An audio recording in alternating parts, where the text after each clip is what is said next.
It is 6 a.m. in the Mile High City. Good morning, Denver, Colorado. You've tuned into the Jeff and Bill Show on 710 KNUS. I'm your co-host, Jeff Hunt, along with Billy Thorpe, bringing you the freshest insights and hottest takes from the right, left, and center. Congratulations. You woke up in the greatest country in history, and we're gearing up for a whole nother morning of engaging discussions, critical analysis, and most importantly, your calls and texts, because this is where Denver's voice is heard loud and clear. By the way, some news about that text line, Billy. Yes. What? It is now the official Dan Kaplis Law text line. Oh, that's awesome. Did you see that? I think I remember seeing an email. Yeah. That's awesome. The Dan really cool. Kaplis Law text line. That is cool. We love Dan, man. What a guy. I met him when I came back. Yeah. Because I left when I was 18. Played in California, and then went to DC, came back and started to get serious into politics. And he has just been like a rock. Oh, yeah. Yes. And I worked with him years and years and years ago when he was doing weekends over at the King of Agriculture. Yeah. So that's how long I've known him, like 25 years. Is the King of Agriculture a name for something? Yeah, that's KOA. That's the name. King of Agriculture. That's is that KOA. What it means? Yeah, it stands King of Agriculture. Yeah, no way. Yeah, that's what it stands for. Yeah. I never knew that. Yeah. In fact, the reason it's got only 3 call letters versus we have 4 is because it's a clear channel station. The country, not the company, but for the country in the area. So there are other stations have to power down around them. That's why it has such a large signal at night. But yeah, it's the King of Agriculture. That's KOA. Yeah, that's there you go. Tuesday morning, learn something new. Yep.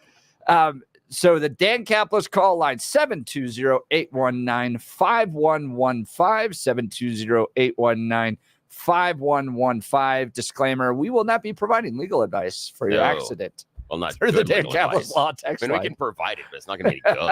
It's not going to help you at all. The advice will be hire Dan Kaplis. Yeah, exactly. That's all we got. That's the advice we have on that one. Yeah. Or give us a call, 303-696-1971, 303-696-1971. Grab your coffee, Denver. Let's dive into the issues that matter most to you right here, right now. Got a jam-packed show for you today. Trump on X Spaces last night with the crypto bros. Yeah, that was interesting. I got to the crypto and then I was done. Yeah. I'm not sure. I'm not into it. Well, see, I'm not sure. I can't understand it. I don't think he understands it. I mean, if you listen to his explanation, he doesn't understand it at all.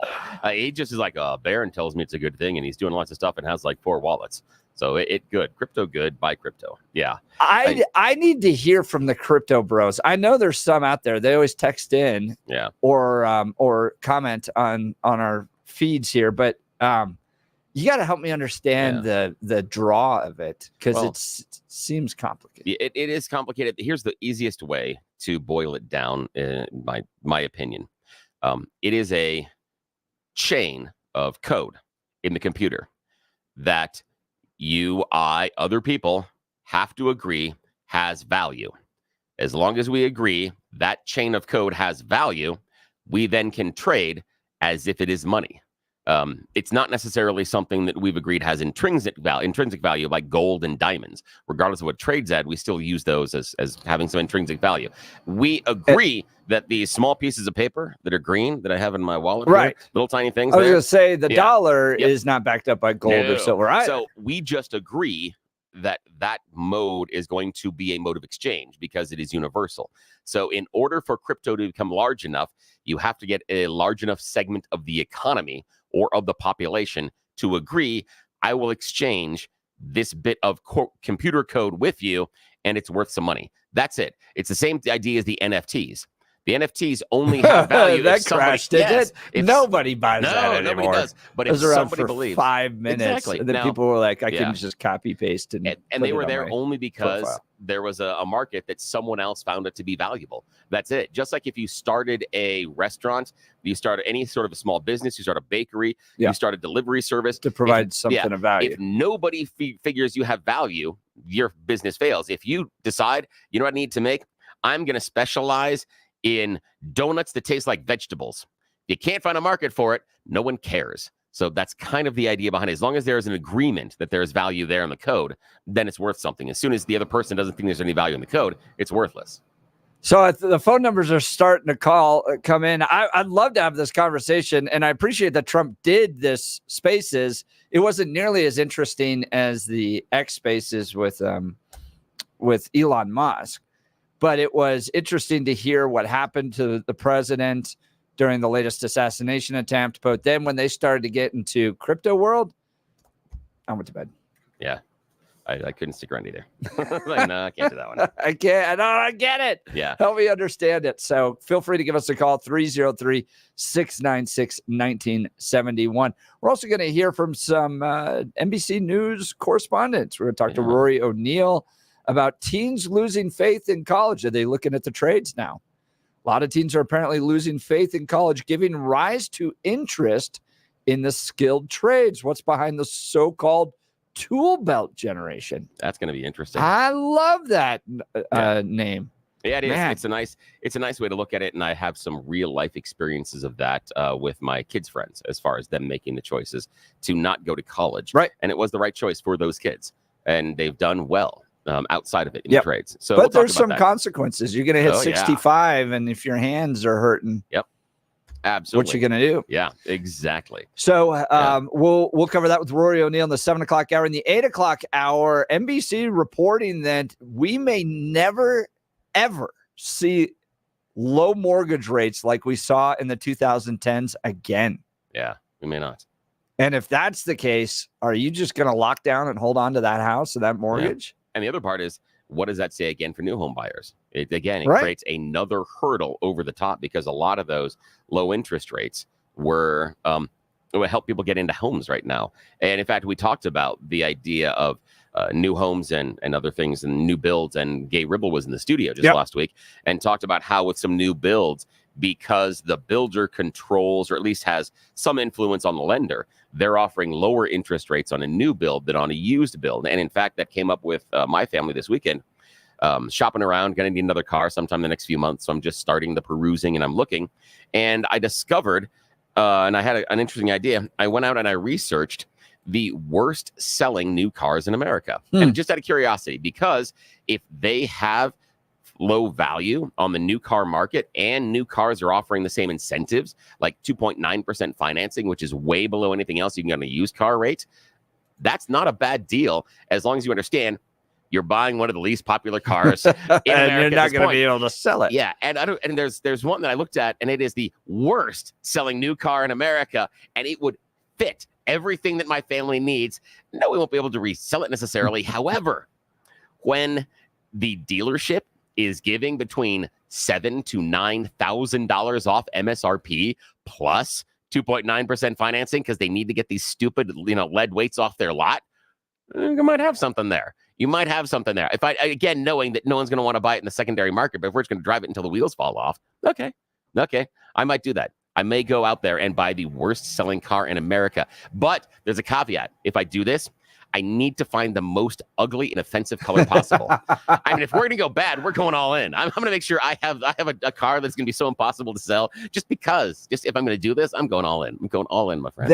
And then when the time comes for that car to be put out to pasture, I had a buddy who made sure he got all four wheels off the ground. Now that sounds like a goal. Also, we got to talk about, we went to Taps this weekend. We got to talk about it because, you left a little bit early and there was this party thing that back in high school and college, all of a sudden you hear sometimes, dude, you shouldn't have left. Things got crazy. Dude, you shouldn't have left. Things got crazy. At the Taps fundraiser? Yeah, I was assaulted. What? Yeah, I was assaulted. I know, and not even because of the show. It would have made total sense if it happened because of the show. This is something totally outside of it, but I will tell the story after we talk to Blake and do his news and commentary. Cow. But yeah, I was assaulted at the Taps event. Yeah. Wow. I want to hear that because we were hanging out with little old ladies. I know. Having fun. Well, yeah, one of them may be responsible for that. Oh, Billy! I know. Oh, man. Totally we got to get to that. You've got to hear the story. Let's check in first on news and comment with Blake Olson. Good morning. Hey, good morning, Jim. I have got to hear that. I cannot wait. I'm going to breeze through this so I can hear Billy's story. 61 and clear in Denver, expecting a high of 85 today. The 7-10 5-day forecast coming up. Our top story, Governor Polis is providing resources in response to those affected by the Pearl fire in Larimer County. Polis issued a verbal declaration of disaster emergency. The declaration authorizes the Colorado Department of Public Safety, the Division of Homeland Security and Emergency Management, and the Division of Fire Prevention and Control to assist in the response and recovery efforts. It also authorizes the activation of the National Guard to assist if deemed necessary by the Department of Public Safety. Once again, for the Pearl fire in Larimer County. Authorities are investigating after a 9-year-old boy was hit and killed by a semi near Pueblo. Authorities say the crash happened early Monday while the victim ran across Highway 50 about 5 miles east of Pueblo. The boy died at the scene. No charges have been filed against the truck driver who stayed at the scene. A man is accused of kidnapping a teen in Aurora. Police say John Bellastrini Führer forced a 14-year-old girl into his apartment, then groped her as she escaped and walked home.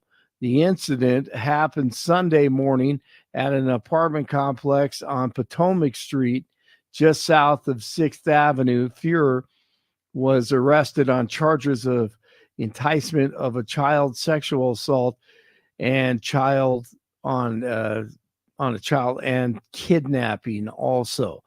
Acting Secret Service Director Ronald McDonald Rowe, who was almost as responsible for the incompetence of the Secret Service in the first assassination attempt of Donald Trump as Kim Cheadle, said suspect Ryan Routh, or Ruth, whatever his name is, was unable to get a single shot off as he praised the quick actions of his team.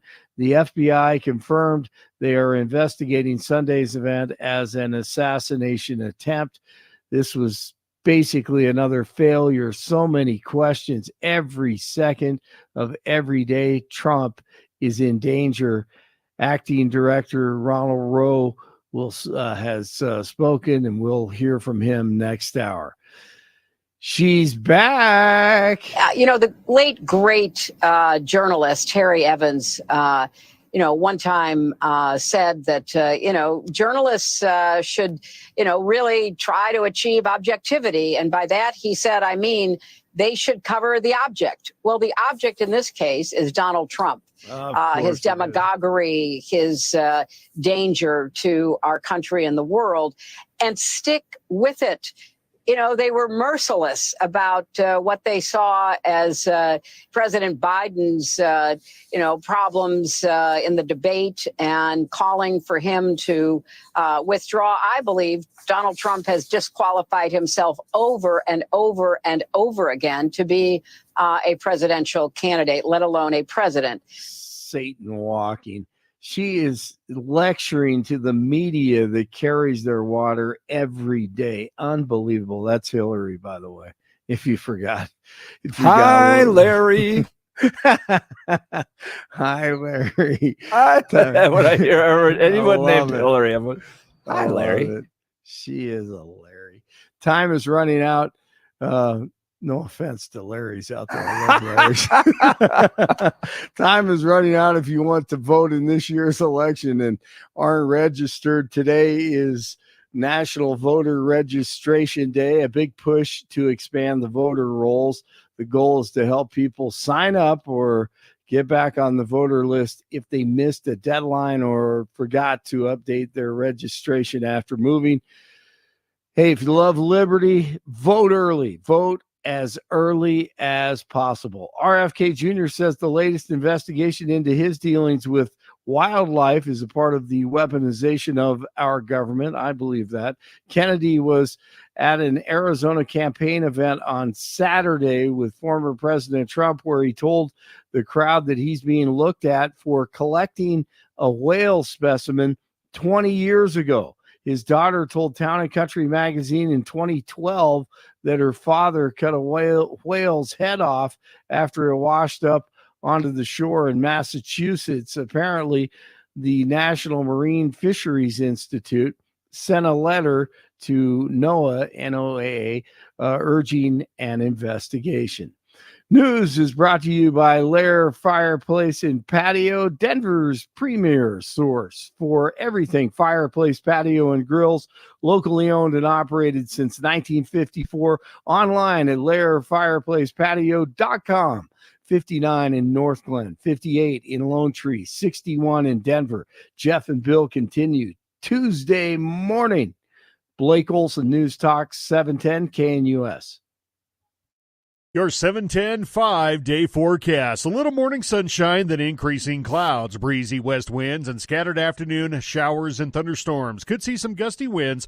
Highs in the lower to mid 80s today, then clearing skies tonight, dropping to the low 50s. Lower 80s and sunny for Wednesday. We'll have lower to mid 80s, mainly dry Thursday and Friday. Weather brought to you by branchplanning.com. Secure your retirement plans with a free review to help provide asset protection, long-term care, or income for life. Get your review at branchplanning.com or call 303-219-0088. Meteorologist Don Watzel in the 710 KNUS Weather Center.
Bill assaulted. Yes, I was assaulted. Over the weekend. What happened, Yeah, man? it was crazy. Now, Jay, we'll get to you here in a second. We talk crypto and go back to it, but have to share the story because, again, Jeff and I were at this wonderful TAPS event. It's really special for me and my family. And it was nice enough that Lynn Cottrell gave us an invitation and invited Jeff to come By with the us. way, she looks stunning. Yeah, she was amazing. That jacket is amazing. Yeah, she was awesome. It was incredible. And, Yeah. bro, Max. Max is a bro. Yeah, he is. He He is so fun. He is a lot of fun. Thank you. I appreciate that a lot. He's very funny. We have a lot of fun together. And so we hung out. Jeff and I were sitting at the table together, hung out with my mom and Max, and Very sweet Robin lady. Carnes was there. So, I mean, a whole bunch of people that we talked to. It was really nice. You know who Deb Flora wasn't was there? Who? Who was supposed to be next to me? He wasn't. He Yeah. wasn't like my date or anything. Yeah. But because they kind of pieced us together, Yeah. Was Fabricatori. He was supposed to be my. Oh, he was your The- plus one. the He was guy next to Oh, me. no way. And John Fab missed it, Oh, that's and so unfortunate. we ate his steak for him. Yes, we did. Yes, we did share that around. So it was wonderful to see everybody. Deb Flora was there, so many other people. And so it's one of those party things where Jeff cuts out just maybe 10, 15 minutes before it's ending. Not a big deal. 8:30 Yeah. is It is. It's hard. gets And- late for me. And I'm like, but dude, stuff got crazy. I got assaulted after you left. Now, Yeah, so you got to give us a story. Okay, here's the deal. Now, one, I'm a little disappointed it wasn't because of the show. If I'm going to get punched at TAPS, it's going to be because of the show. But I got punched in the face. And it is important to tell folks. Yeah. You do walk around with a little bit Yeah. of a protective eye. Oh, yeah, I do. Absolutely. Absolutely, I do. I understand my mouth gets me in trouble. It's not a first thing. And so what happened, and this is the odd thing, is it has nothing to do with the show, but I got punched in the face twice by an older woman. Now, here's what happened. Now, we're taking my mom out to the car. So we're like, okay, evening's wrapping up. We hadn't been notified that we won anything in the silent auction. So we get out, we get my mom in the car, and that's when Max gets a text message that he won one of the gift certificates that he bid on. He's like, oh, this is great. In fact, it's really cool because the one that he walked away with was a gift certificate to the Buckhorn Exchange, and he'd never been. Oh, So, that's a great restaurant. And so he was like, "What about it?" Fort Buckhorn Exchange. Those are right up there. It's amazing. So I was like, "You got to do this." He was like, "Okay, I can do this. I can do this." So we go back in. We get the gift certificate, and as we're walking out, he needs to go to the restroom. And everyone that's been to Wings Over the Rockies knows that long hall that's got the blue concrete in it, bluish gray as you're walking out. There is, if you're walking out, the restrooms are on the left. If you're walking in, the restrooms are on the right before you get to that main hall. Yeah. That's where the restrooms are. There are a bunch of people milling about, but there is no discernible restroom line. That's important. Now, as we're walking up, one of the restrooms, and they're both unisex, door opens up, Max goes over and goes right in. That is when an older woman that is just to the right of the door where the bathrooms are. This is a woman that had her back to the bathrooms, has been at least 3 feet away from the opening of the door and talking to a friend. She turns to me and goes, "What? What was that?" I'm like, "What? What do you mean? What?" And that's where she hauls up and pop right in the face. All I said to her is, "What? What was that?" And she goes, wham, and hits me in my left eye. What? And yes, that's it. That's all that happened. But it wasn't you that went into the restroom. No, it was Max that went in the restroom. And she turns around and obviously jumping in line in the restroom for whatever reason is now a punching offense. So again, I understand that I'm not the best looking guy. I understand that my face, I could be the cover model on Punchable Face magazine for September. I understand this, but I don't think that necessarily a reaction to a perceived jump in line in the restroom is worth punching. So, and that's when, this is Max heard in the bathroom. I grabbed her right hand. So it'd be with my left hand where she hit me with, because I'm like, not going to hit me again. And I said very loudly, "Ow!" And then, "What in the F is wrong with you? Why did you just punch me?" and Max in the bathroom, he heard that and he goes, "Oh boy." And again, you can't go bathroom faster. So it's just kind of locked into it. So he's like, "I don't know what's going to happen here." And that's when the woman gets even more mad and she goes, and gets this like really angry face. Like, when 3-year-olds have temper tantrums, everything squishes up and their lips get and they thin get and just red and all that. That's what steam comes out of their ears. Exactly what I got from her. I'm still holding onto the right arm, and she goes, and with her left hand punches me 3 times in the chest, and then goes and hits me in the face again. And that's what I mean. Again, at this point, there was a conversation, and there are those moments in my life where we talk about God winks. You and I had conversation about legal liability earlier in the evening. Yeah. And at that moment, I'm sitting here going, I could do something, but that's what God put in my head. Remember legal liability? I'm like, yeah, you're right, God. You are completely right. There is not a single thing I can do physically in which I will turn out to be the better person. I'm going to look bad, and I'm certain that she's the type of person that even if I just push her away, there's going to be something where she needs to make sure she feels like she was the right. So she's going to sue me. She's going to sue TAP. She's going to sue the Wings Over the Rockies. Doesn't matter what happens. She's going to sue. So I just looked at it and went, "Really?" I go, "You just hit me again? What is wrong with you?" And so at that point, it goes into my mind that the best thing here, I could call security, but it's a minor assault at best. She could stand there and punch me in the face for 20 minutes, and it wouldn't matter. I wouldn't feel a thing. She sucks at it. She can't throw a punch. And again, a lot of people are surprised when they've hit me. It's not my first time being hit. So my reaction always is like, "Really? You think that's going to surprise me?" So I'm looking at her like, "What are you doing?" And she gets mad. So rather than doing security, I figured the best possible choice at that point is public humiliation. I got a big voice. So as she gets mad, she's making the shame walk down the long hallway, and I'm talking to her the entire time. "Where are you going? Why'd you hit me in public? Do you think this is how you behave? Is this what you do with your friends and family? When you get mad, you turn around and start hitting people? What is wrong with you? Who tells you this is okay?" And she's walking the entire time, and as she's going, people are turning and looking and looking and looking the entire time she walks out.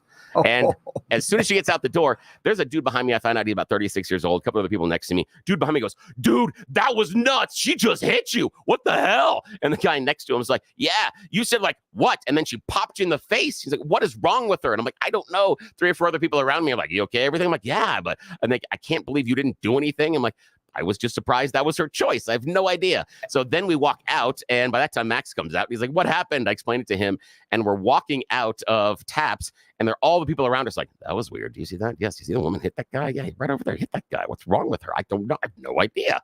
So again, best possible outcome. I wasn't hurt in any way, shape, or form. Yeah, I was going to say, there's no black eye for the listeners. There's none of that there, so you wouldn't have guessed that. No, but not in the least. So here's what it sounded like. This is a fundraiser to support families affected by loss who are veterans or law enforcement, first responders. And like any good fundraiser, they want to get you loose. Yes. And I was feeling good. Me too. Yeah. The wine was fantastic. Almost raised my paddle. For the, what was it? The $10,000 donation. Meal. Yep. That my wife would have killed me on if I had done that. But, you're feeling good. Yeah, you are. And then that can sometimes end poorly.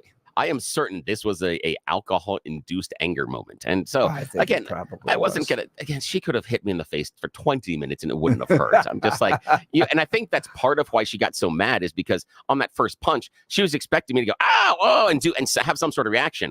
But when she hits me and I look at her like, really? Max goes in. Yeah, Max goes in. She gets upset and hits that me. somebody cut in front of her, but the line wasn't very clear. There was no line, and she's at least 3 feet away from where the doorway open is, and her back is to the bathrooms, and she's involved in a conversation. There's nothing that indicates they are in line. I would never jump in front of line. I've let people go, and I ask when I'm at the grocery store and someone, I'm like, are you going to come in and go first? Were you getting in line? Why were you there? No, I was just there to wait for him. I wasn't getting in line or nothing. I just was standing there. Max walks in. Yeah. Door shuts. She turns. Yeah. Goes. Gets mad and then hits me. Yeah. It was that quick. This is another reason why these like multi-gender unisex bathrooms are a terrible idea. It was crazy though. Because girls are used to waiting. Dudes just go right in because there's never a line for us. Never a line. Yeah. And now you're going to have the mixing of those together and more frustration. I just can't believe she hit me twice in the face. And again, I'm like, really? Yeah. And it was a fun night. It was a great night. It wasn't like pent up frustration over nobody got their steak for 2.5 hours or anything. No, it was a fantastic. It was great. The whole event went well. I left in great spirits. Yeah, me too. Honestly, I was walking out, and that was funny. And my son, when he walks out, he's like, "What went on?" Because he missed the whole thing. Yeah, but the crazy part was again the people behind me were like, your mom? She just hit. She was sitting in the car. Nobody saw it so except you her get friends. back to the car. What do you tell your mom? I'm like, yeah, an old woman just hit me. And she's like, what? And again, here's the part. And what was her first response though? Did she go, "What'd you do?" Or what was her second? She goes, "What? What'd you do?" Yeah, what's what you do? Because she knows me. She knows me that yes, if I'm gonna get punched in the face, I will probably have done something to deserve it. Not my first time. Again, that's why it kind of I think surprised her when she hit me. I'm like, yeah, it's not even close to the first time someone's hit me in the face, and you're not even good at it. I'm not even going to respond to this. Yeah, it was silly. There's more pain involved when one of my snakes bites me. It was ridiculous. Have you gotten into like an all-out pub brawl before? Oh yeah, there's several. Really? Of those. Oh yeah, I've never gotten into one of those. Several of those. Do you remember Mike Tyson's Punch Out? Yes. Yeah. So do you remember the first guy? His name was Glass Jaw Joe. Yeah, yep. Glass Jaw Joe. Yep, remember him. You could breathe on me and my jaw would break. Oh, no way. Oh, that's awful. So I tend to stay away from those types that's awful. I'm on the other end where I have an incredibly high tolerance for pain, and that lends itself to, in those type of mix-ups, being pretty damn good. Being pretty good at when that goes down.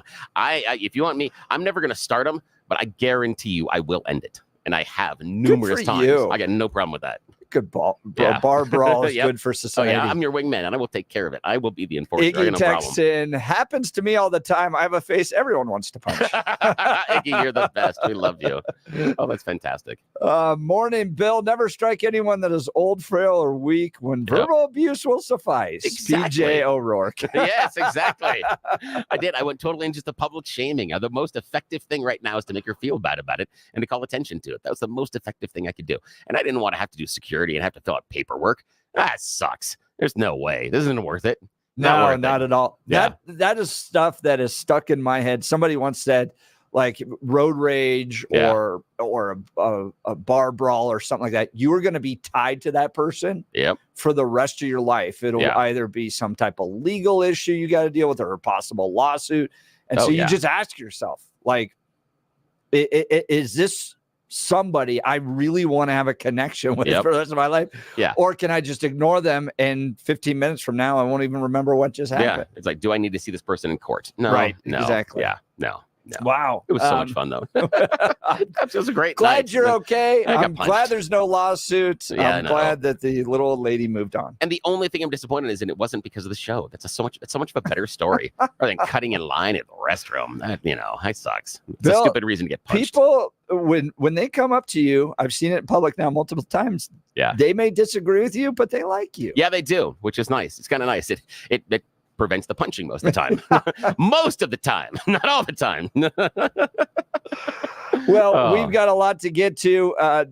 Donald Trump does an X Spaces last night. We're going to cover that coming up here as well. And a whole lot of conversation about everything from whether or not college is worth it to NBC reporting this may be the end of the era for low mortgages. You may never see that again. What does that mean? And then I've got some words for Pope Francis in the 9 o'clock hour. Look, are you a homeowner who's considering selling your home? Let Gay Ribble and the Empower Home team use their database of over 14,700 ready buyers to get your home sold for top dollar. Many real estate agents make promises, but very few have the proof to back it up. The Empower Home team has review after review from families they have served that back up what they say.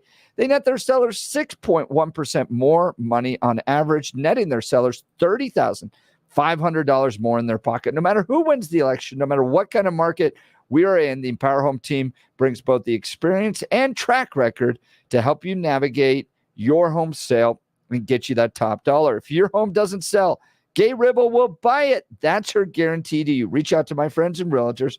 Gay Ribble and the Empower Home team of Keller Williams. Call 833-301-SOLD. That's 833-301-SOLD. Or go to gayhasthebuyers.com.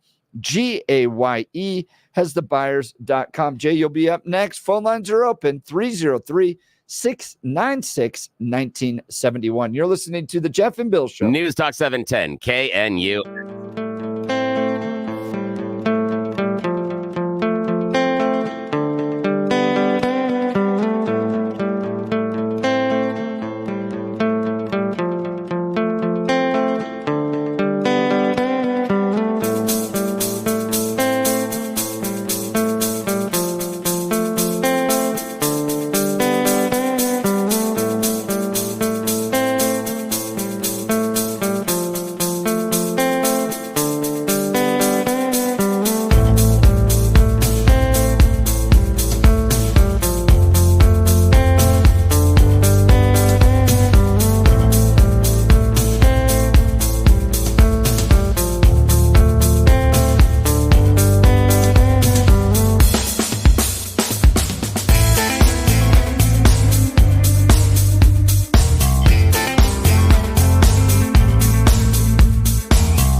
Welcome back to the Jeff and Bill Show. Last night, Donald Trump did another X Spaces. Tuned in for a little bit. Wasn't quite the roller coaster ride that was the Elon Musk, Donald Trump X discussions. But considering the fact that he had just survived a second assassination attempt, it was interesting to hear him talk about it. There was one moment that really kind of got me, and I think about this a lot about Donald Trump is, you know, he's been indicted 4 times. There's an effort to bankrupt him. He's got his mugshot taken. They impeached him twice. They have gone after him in elections. Now he's facing, I think the debate was rigged. That's my perspective. And now I think he's faced 2 assassination attempts. Why does he continue to do this? Most wealthy business guys I know, like at that level of wealth, live very much away from the limelight. They're very happy to be with their families, to work on their business. Yes, they care about the direction of this country, but they're not willing to put themselves through this hell. And he answers that question. You know, with all of your success, you have a wonderful family. A couple of your sons are actually looking at us right now. You have a wonderful business for yourself, a wonderful life for yourself. You know, you could be on the golf course without worrying about gunmen coming at you. But after multiple attempts at your life, you're still here. You've already been president of the United States of America once. You're about to be president of the United States of America again. I hope so. We hope so. Why do you do this? What motivates you? So we have a country that's in trouble, a country that I love. I love the people of this country, people like Corey, who were just this massive Trump fan and he got hit. But people like that, they're in love with the country and they hate seeing what's happened to the country when you have 21 million people pouring in from all countries all over the world, from prisons and jails, from mental institutions and insane asylums. Insane asylums, and you know, they are different. Even prisons and jails, they are different. One's a little more severe than the next.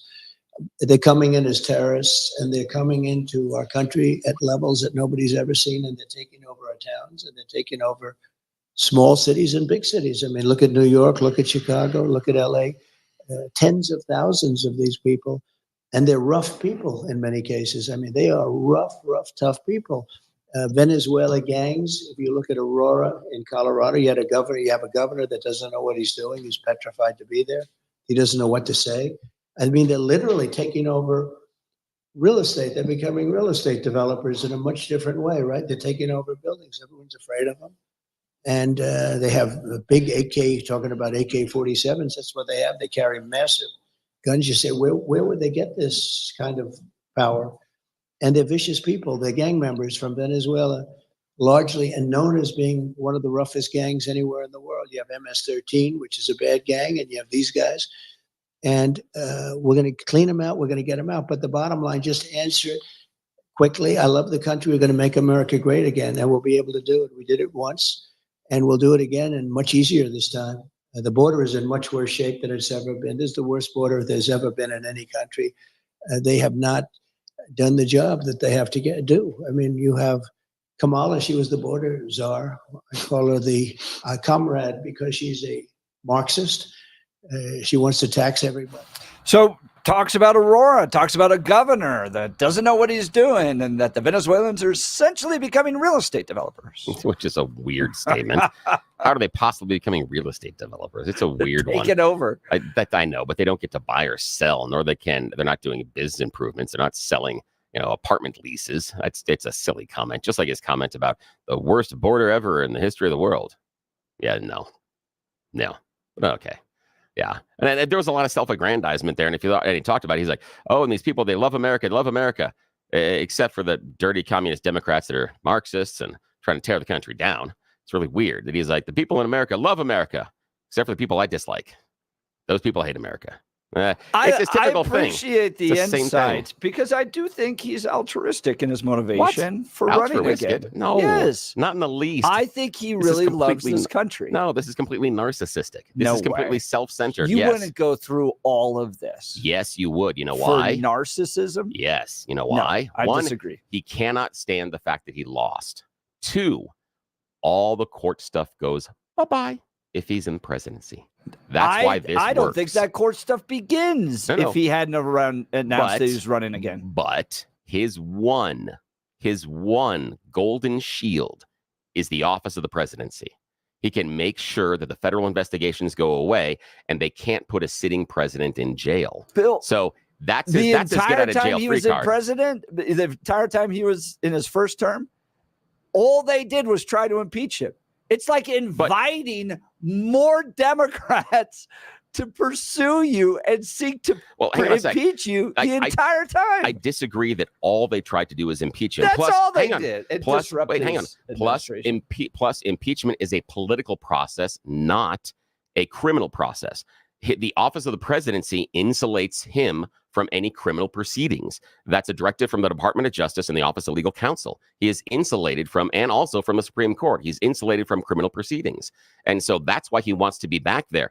And if we talk about, and again, I hate about the whataboutism, but it is a binary choice that we know that when Joe Biden was being inaugurated, we had Republicans starting out saying, we are going to file articles of impeachment immediately. Yeah. He hadn't even been in the office. So, right, no, I'm not so when we saying there's talk that, about but that look people are at the way doing, they treated him for the first 4 years. You're saying he's willing to go through all of that again for narcissism and to clear his criminal cases. not to clear, to prevent him from being prosecuted. That's the difference. It's But not about those criminal it's not about, cases would have never started if he had never run again. I would say that the one with Alvin Bragg, maybe not, but I think the other ones with Jack Smith absolutely would. And the only way he can insulate himself from Jack Smith's cases, the only way that he can insulate himself from that one and from Fani Willis is to be in the office of the presidency. It's the only way he can insulate himself. This is his only get out of jail free card, and that's why he's doing it. It's also the narcissism that he wants that. He loves the idea that he's the president. I understand. I see a guy that really cares about this country and wants to fix these problems and sees this country beginning to devolve. And like Elon Musk, he can't help himself to get involved in this, to fight for what America used to be, what it kind of is today, to prevent it from totally devolving into open borders and Marxist chaos. All right, we'll get to the phone lines. They're filling up here. 303-696-1971. Look, with all the work I've had done to my teeth, believe me, finding a good dentist makes all the difference. I'd like to tell you about Dr. Mike at the Rocky Mountain Dental Group. He helps people like you and me look and feel amazing by providing the best dental care available. See for yourself all the 5-star reviews at the RockyMountainDentalGroup.com. That's RockyMountainDentalGroup.com. Here's one. I've been going there for over 20 years. Dr. Mike and his entire staff are outstanding. I like the fact that the same person always cleans my teeth. If you need an awesome dentist, Dr. Mike is your guy. Look, if your gums are receding, maybe you got braces later in life, it's critical to address this issue promptly. Dr. Mike is a top-tier expert in the Chow pinhole surgical technique. This method requires no cutting, no sutures, and virtually no downtime. The procedure involves making a small hole in the tissue and gently repositioning the gums. Schedule a free consultation with Dr. Mike to schedule the benefits of this revolutionary procedure, or to discover the benefits of this revolutionary procedure. Call 303-233-1335, 303-233-1335, or visit RockyMountainDentalGroup.com. That's RockyMountainDentalGroup.com to book your free consultation today. You're listening to The Jeff and Bill Show. News Talk 710 KNUS.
All right, we've got near full phone line, so we're going to push You Choose the News a little bit here. Let's go to Jay Sterling. Good morning, Jay.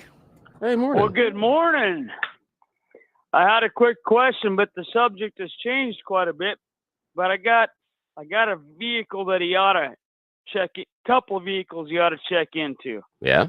Don't get something new. Get something, a little old school, like a 33 Plymouth with a jump seat, a rumble seat. Oh, that'd be back. fantastic. That would be so much fun. That's something you can work on. They ain't got a computer in it. Yeah, I was looking at an old school Cornet the other day too. I'm like, oh, I don't know if I want to work on that one though. What was it? It's a Cornet. It's an obscure. Yeah, it's an obscure older Okay. model. Yeah, I think Dodge made it for a while, or Plymouth. Yeah. But that one it's got the rumble seat in it, a 33 Plymouth. Oh, that'd be nice. I'm not a Chrysler guy, but that would be nice. And you could work on it yourself because there ain't no computer in the dang thing. So therefore, they're very simple. Or an old goat. Oh, GTO. that is it. Yeah, if we can get the GTO, find a good one. Yeah, Then you got plenty of room for plenty of people in the back seat. That's you true. Can sleep in the back seat of that. that is true. Got to make sure the frame isn't rusted. That's the only thing there. Yeah, but that'd be good. That's an excellent suggestion, come on. man. That's when they made steel, though. I know. That's Yeah, still, but whoever's been sitting the whole time. Well, no, even if it has been, it's still going to be more solid than the stuff you get nowadays. Oh, totally. What else is on your mind, my friend? Well, shoot, if you want to get into politics, that's endless right there.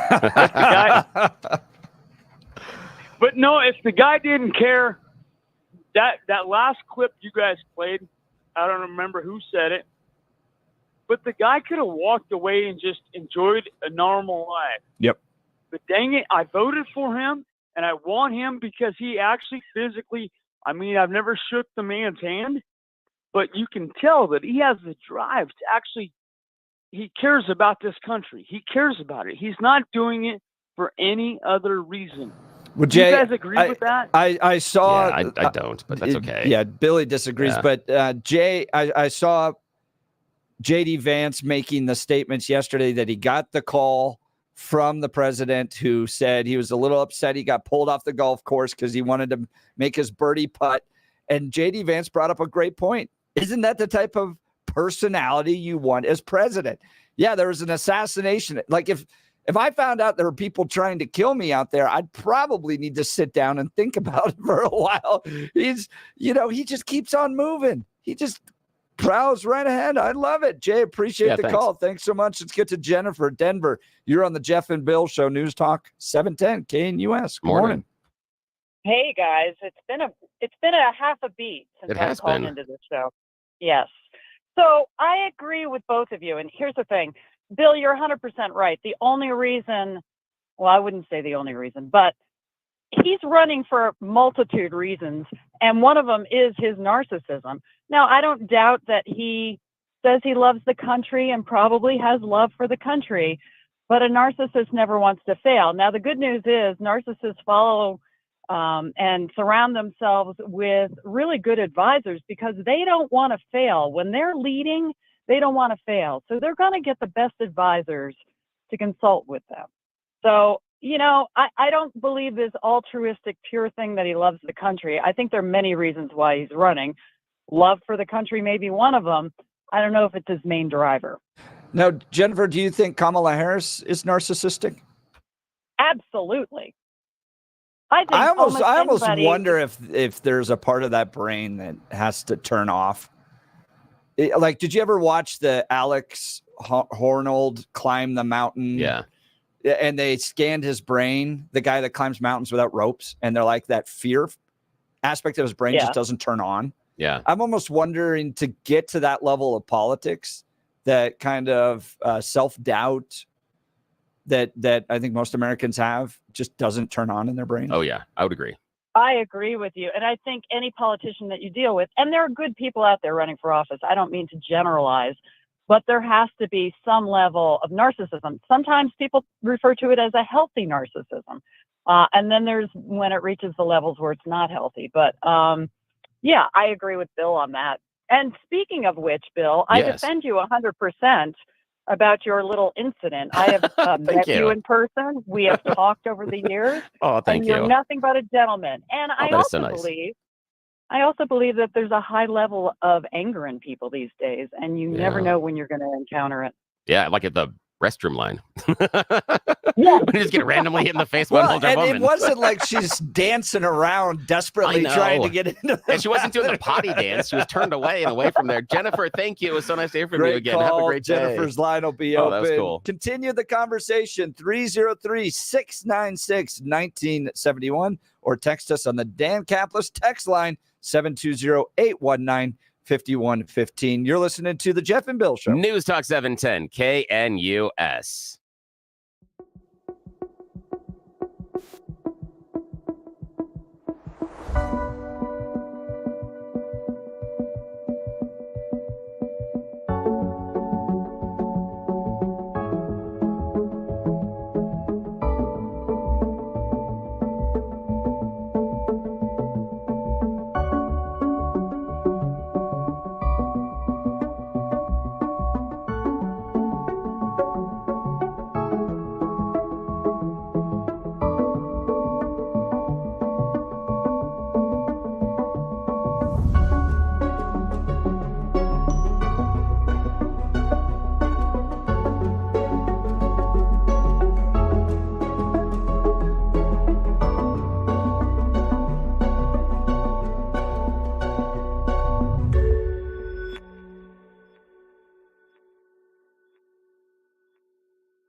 Seven a.m. in the Mile High City on this Tuesday, September 17th. Good morning, Denver, Colorado. You've tuned into the Jeff and Bill Show, 710 KNUS. Going to be a hot one today, 85 degrees with storms likely in the afternoon tomorrow.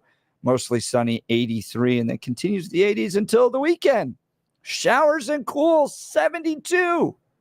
Yes. That'll be nice. Cool off a little bit. It'll be nice. You know what the problem we're dealing with at the ranch right now? What? It's fly season. Oh, that's and awful. You need a cold snap to get rid of all of them. Yeah, because they just. It's the only way. They're everywhere. You have the fly traps and all that stuff up to deal with it. They still can't because they breed so quickly. Yep, exactly. And the only way to move on is cold weather. So we're eagerly anticipating that. The hunts are over at the Hunt Family Ranch.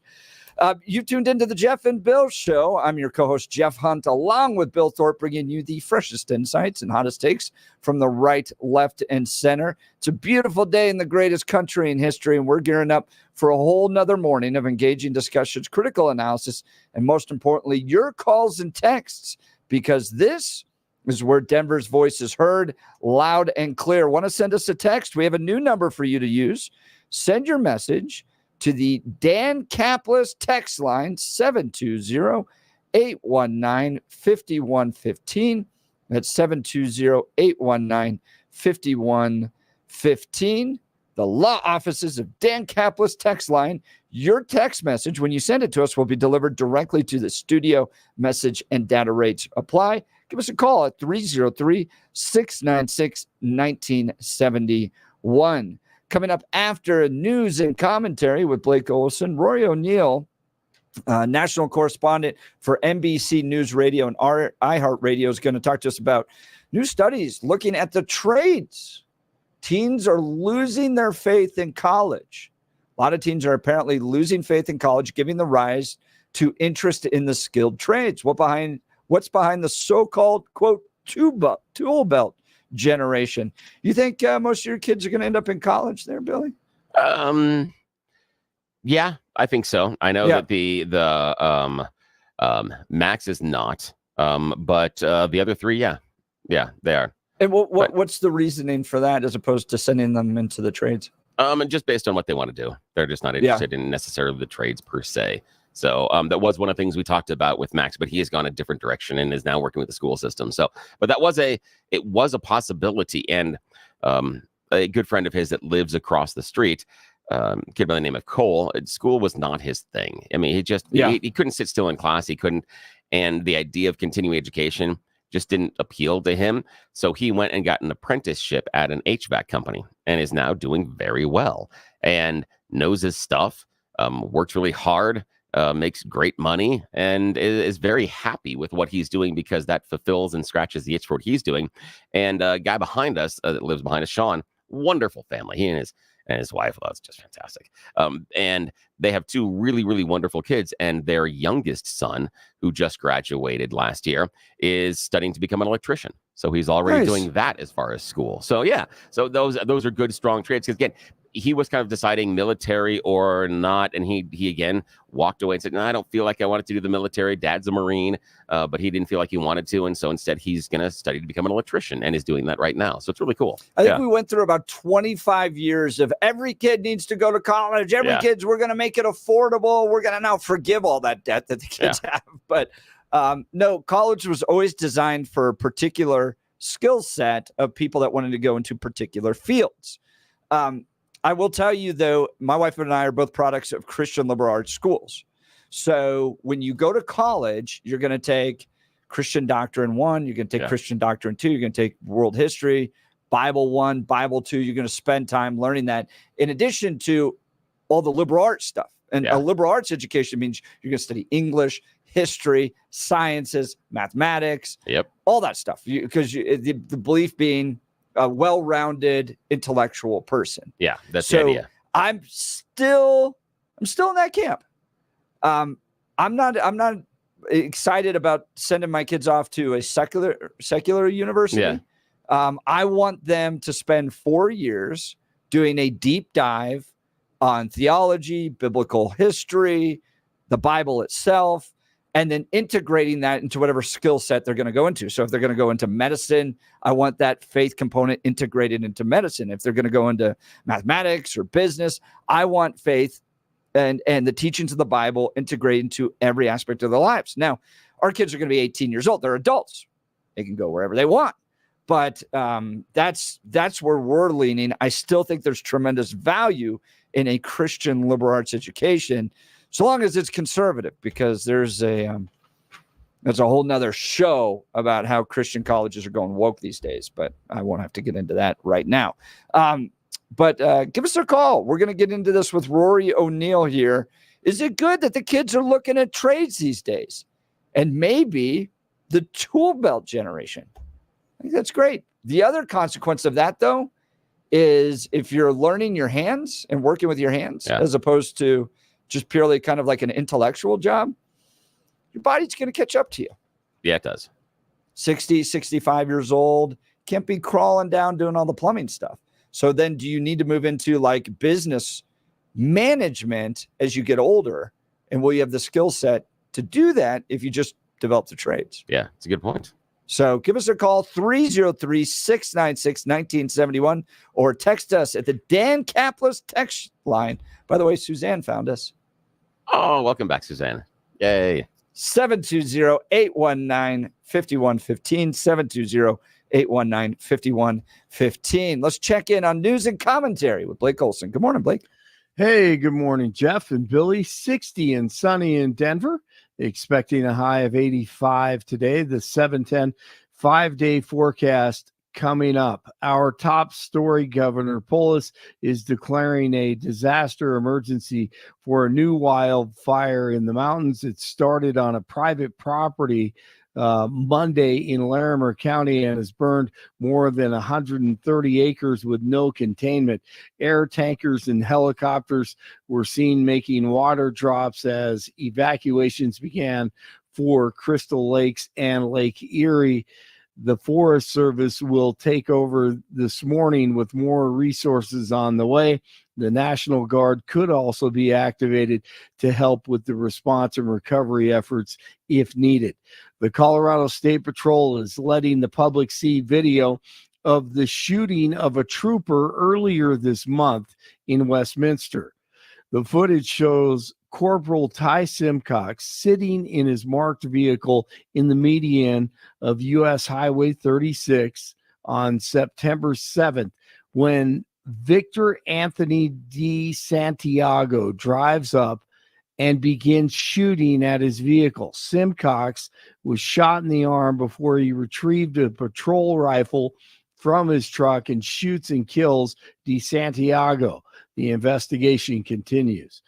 One person is wounded. Following a shooting in Denver, the victim was shot last night in the 700 block of North Calumet Street. The man was sent to the hospital where his condition is not known. No arrests have been made.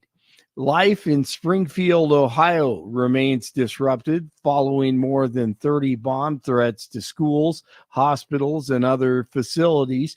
Ohio Governor Mike DeWine. These threats have all been hoaxes. None of them have panned out. We have people, unfortunately, overseas who are taking these actions. Some of them are coming from one particular country.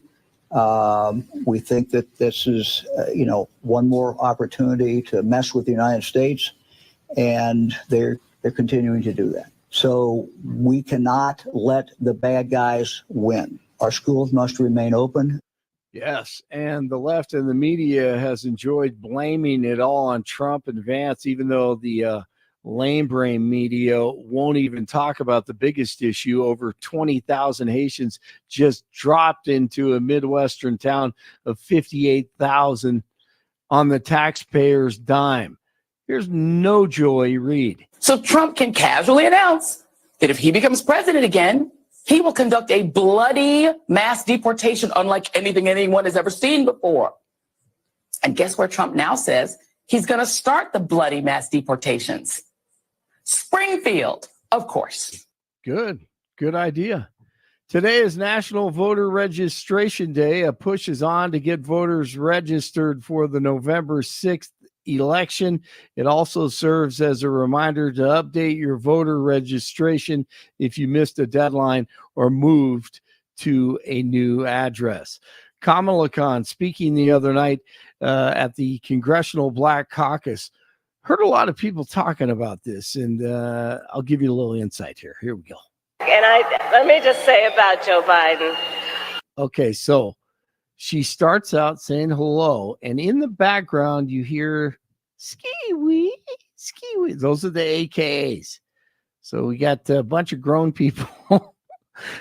Her sorors, her sorority sisters, AKAs, they start squealing here. Here's what's happening. Now listen. I have ski week, ski week, ski week. So she gets excited about that. Okay, they're having fun. Hello to all my divine nine brothers and sisters and my sorors.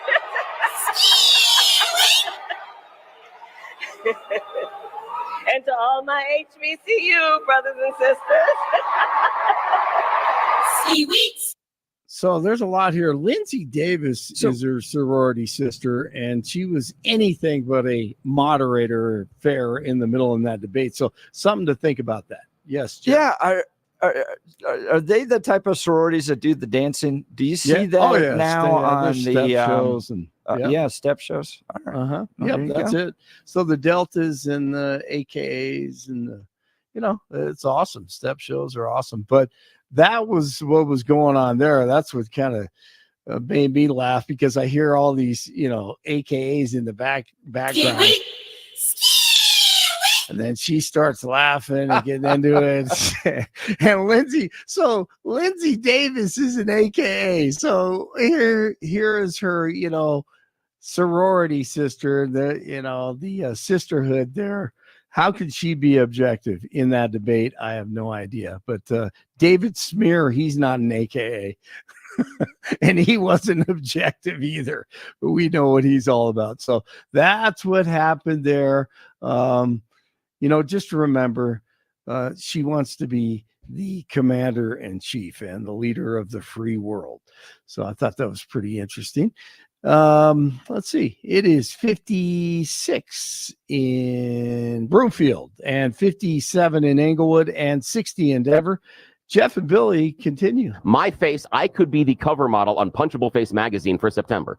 Tuesday morning, Blake Olson News Talk 710 KNUS. Your 710 5-day forecast. A little morning sunshine, then increasing clouds, breezy west winds, and scattered afternoon showers and thunderstorms. Could see some gusty winds. Highs in the lower to mid 80s today, then clearing skies tonight, dropping to the low 50s. Lower 80s and sunny for Wednesday. We'll have lower to mid 80s, mainly dry Thursday and Friday. Weather brought to you by branchplanning.com. Secure your retirement plans with a free review to help provide asset protection, long-term care, or income for life. Get your review at branchplanning.com or call 303-219-0088. Meteorologist Don Watzel in the 710 KNUS Weather Center.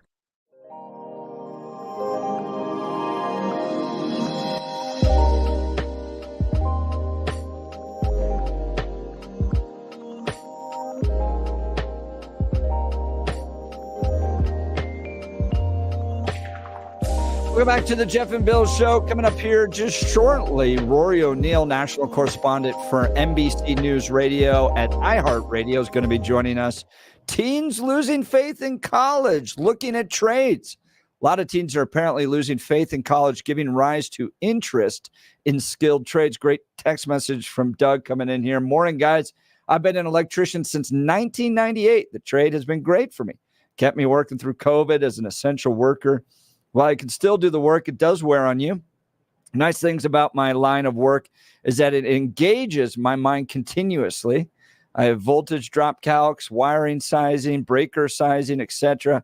It has never been boring. I strongly recommend the trades as an alternative to college for some people. Bill, I got a question. Does it seem like college, and I'm not talking about the Christian liberal arts design of it, but does it seem like college is just kind of becoming like an ever-going party out there where, you can just hook up, get drunk for 4 years, go to football games, have a party, all that stuff, and not really get serious until you're 22? I don't know. It's kind of I don't know. And part of it, I just saw a study this morning. They were saying that adulthood doesn't happen until 27. So right, I noticed that. It's college contributing to that. I think so, maybe. Longer adolescence. Yeah. Well, joining us is Rory O'Neill, national correspondent with NBC News Radio at iHeart Radio, to talk to us more about it. Rory, thanks so much for being on the Jeff and Bill Show. Morning. Sure. Good morning.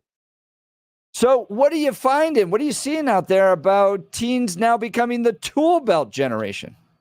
Well, back up to 4 years ago, compared today and 4 years ago, the college enrollment numbers, figures show there are about 900,000 fewer undergraduates today than there were before COVID. So we're really seeing that this generation, the Gen Z, as you said, some are now dubbing them the tool belt generation, are rethinking this idea of going into debt by hundreds of thousands of dollars to get a job for which they really may not need a degree at all. Yeah, I mean, it is taking a lot of debt on you, and college has just gotten more and more expensive. I worked for a university for 8 years, and one of the challenges we faced as an administrator in a university was expectations. People coming into college expect really nice dining facilities, really big sporting complexes, and nice gyms and great dorms. Well, that all costs money. And so it's getting more and more expensive for people out there. Then you come out with all this debt and you're just trying to start your job. You're starting at the bottom. Seems like a big mountain to climb. So the younger generation has seen that, and they're kind of going, well, go into the trades. But there's a downside to the trades as well. While you can make good money early on, you do tend to work with your body and your hands more. That can be a little taxing on you as you get older. Well, right. And perhaps there is a mix along the way, right? Someone comes out of high school, perhaps they start working at a construction job, maybe they get into plumbing or electrical. Then ideally, maybe they'll take some college courses along the way and then open up their own business and become an electrician, hanging out their own shingle, opening up their own shop on Main Street, USA. And becoming entrepreneurial. That would be perhaps one of the goals there. But I just think we're seeing a change in focus that perhaps is also because of the parents of Gen Z. I'd say the Gen Xers are the ones who really first started to saddle some of this large college debt. Granted, not what it is today, don't get me wrong. But I think it was the Gen Xers who may be telling their Gen Z children, hey, you know what? No reason to get $100,000 in debt for a poli-sci degree or a communications degree or an English major. If you're going to go out and sell insurance when all is said and done. Yeah, that's a really good point. Do you find that there's a difference, though? I mean, there are some parents out there that go, okay, I want you to embrace a liberal arts education. I want you to spend 4 years learning to learn, for instance, so that you embrace the idea of being an intellectual versus the idea of going to college to party for 4 years and to hook up and have fun at the tailgating. We're in college football season. I get that now. But is there a divide maybe in how some parents may look at college?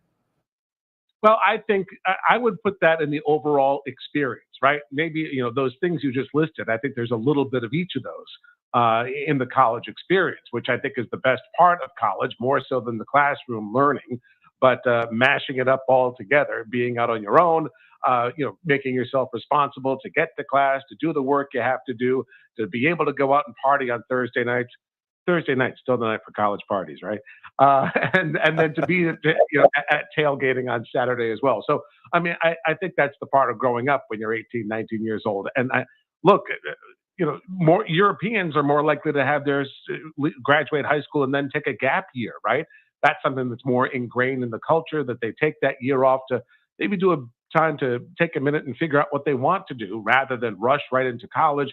And of course, getting some major that, when you're 18, you're an idiot, self-included. You may not know what you want to do for the rest of your life, and saddling yourself with a couple $100,000 in debt for a degree that you may not really need is something that this generation is questioning, which is good. Now, Rory O'Neill, national correspondent for NBC News Radio at iHeart Radio as well, here on the phone with Jeff and Bill, and you said something that I think is very insightful, that is difficult for parents. It's the idea of not knowing what you want to do when you're 18. I've had this conversation with two of my kids that have crested over that barrier, and they felt that pressure of, how come I am being forced at the age of 18 to make this choice on a path of my potential employment for the rest of my life, knowing that I don't really know what I want to do? And they felt tremendous pressure and have really struggled with looking at what the focus is in college because of that. Because they feel like the society is pushing out, push, here, quick, 18, now decide what you want to be for the rest of your life. Okay, go. You have 6 months and you got to do a whole bunch of applications and write a bunch of essays. And they're like, that's just way overwhelming for what they see as the end of the road, because they don't know what they want to do. So expecting them to choose is kind of weird. Well, and how many of us have said to that generation, just get the degree. Yeah. Just get it. That way you have it. And then you'll have more options in front of you, which still may be true.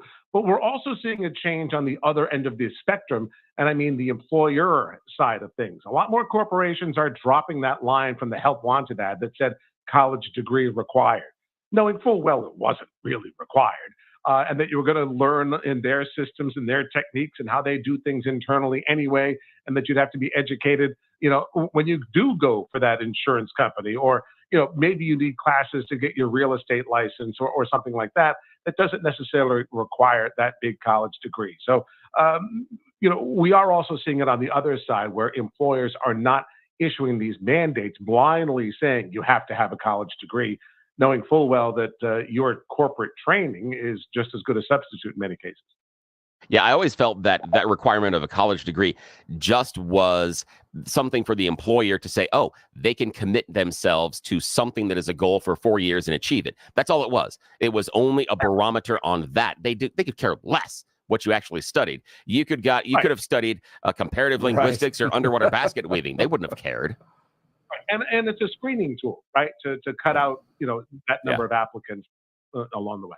Talking with Rory O'Neill, national correspondent for NBC News Radio at iHeart Radio. Final question, Rory, and you've been very great with your time today. How do community colleges still play into this? There seems to be a shift. A lot of states, especially in Colorado, are putting a lot of money towards community colleges. So maybe kids go for 1 or 2 years, see if college is a fit, and then go get the full degree, or shift back over and get to the trades.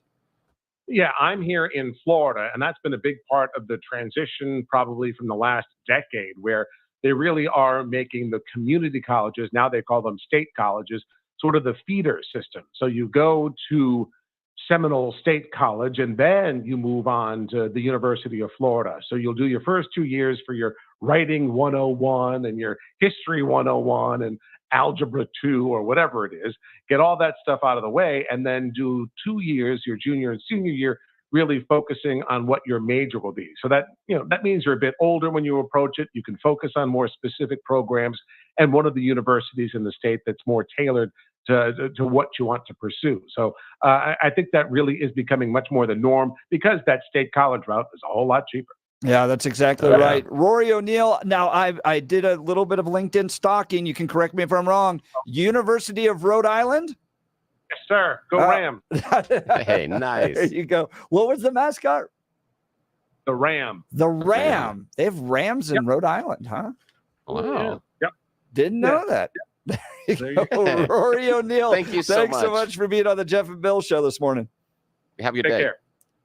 Yeah, so I get the idea of trades. Yeah. Well, here's the thing is, I'm still kind of in the idea that I want you as an adult spending 4 years getting a liberal arts education. This is where I kind of break even on the sciences and mathematics and technical colleges. Yeah. I want you to be a lifelong learner.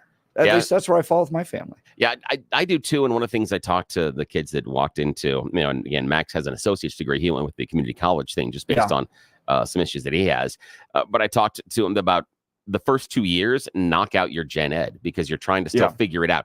If you're interested in X or Y, take 1 or 2 courses there, make sure it still gets you to your degree, and that's fine. And so, in fact, one of our kids is looking at possibly changing the direction they're going through school as well at this time. I do think that is a good, well-rounded degree. The problem I have is the cost, the cost investment that they now are expecting either a family or an individual to me is a negative, that you can do so much more in many ways going to a trade school or getting an associate's degree and starting your work, your work career, because you can have enough growth, you can achieve enough in that, if that is the industry you want. Because too often, and I've complained about this for years, that when you and I were growing up, it was feasible to have a full-time job during the summer, a part-time job during school, and you could pay your tuition. Not only that, you could pay your rent, and you could do rent and tuition. By just doing that, you may have some, it may come out of a college with $10,000 or less in loans, which really is very minor given what people have today. And so it was manageable, and especially manageable before you got into your first house. Now people are walking out with enormous college debt, regardless of what your degree is in, that you're never going to be able to pay down by the time you get into your mid-30s, and you're never going to be able to get into a house. So it's this perpetual cycle of always having this debt, and why that kicks in and what it's going to look like. It is really, really hard. I'll give you insight into why universities are at that spot. Is it in part due to Pell Grants and government funding? Yes. Yeah. Yep. Absolutely it is.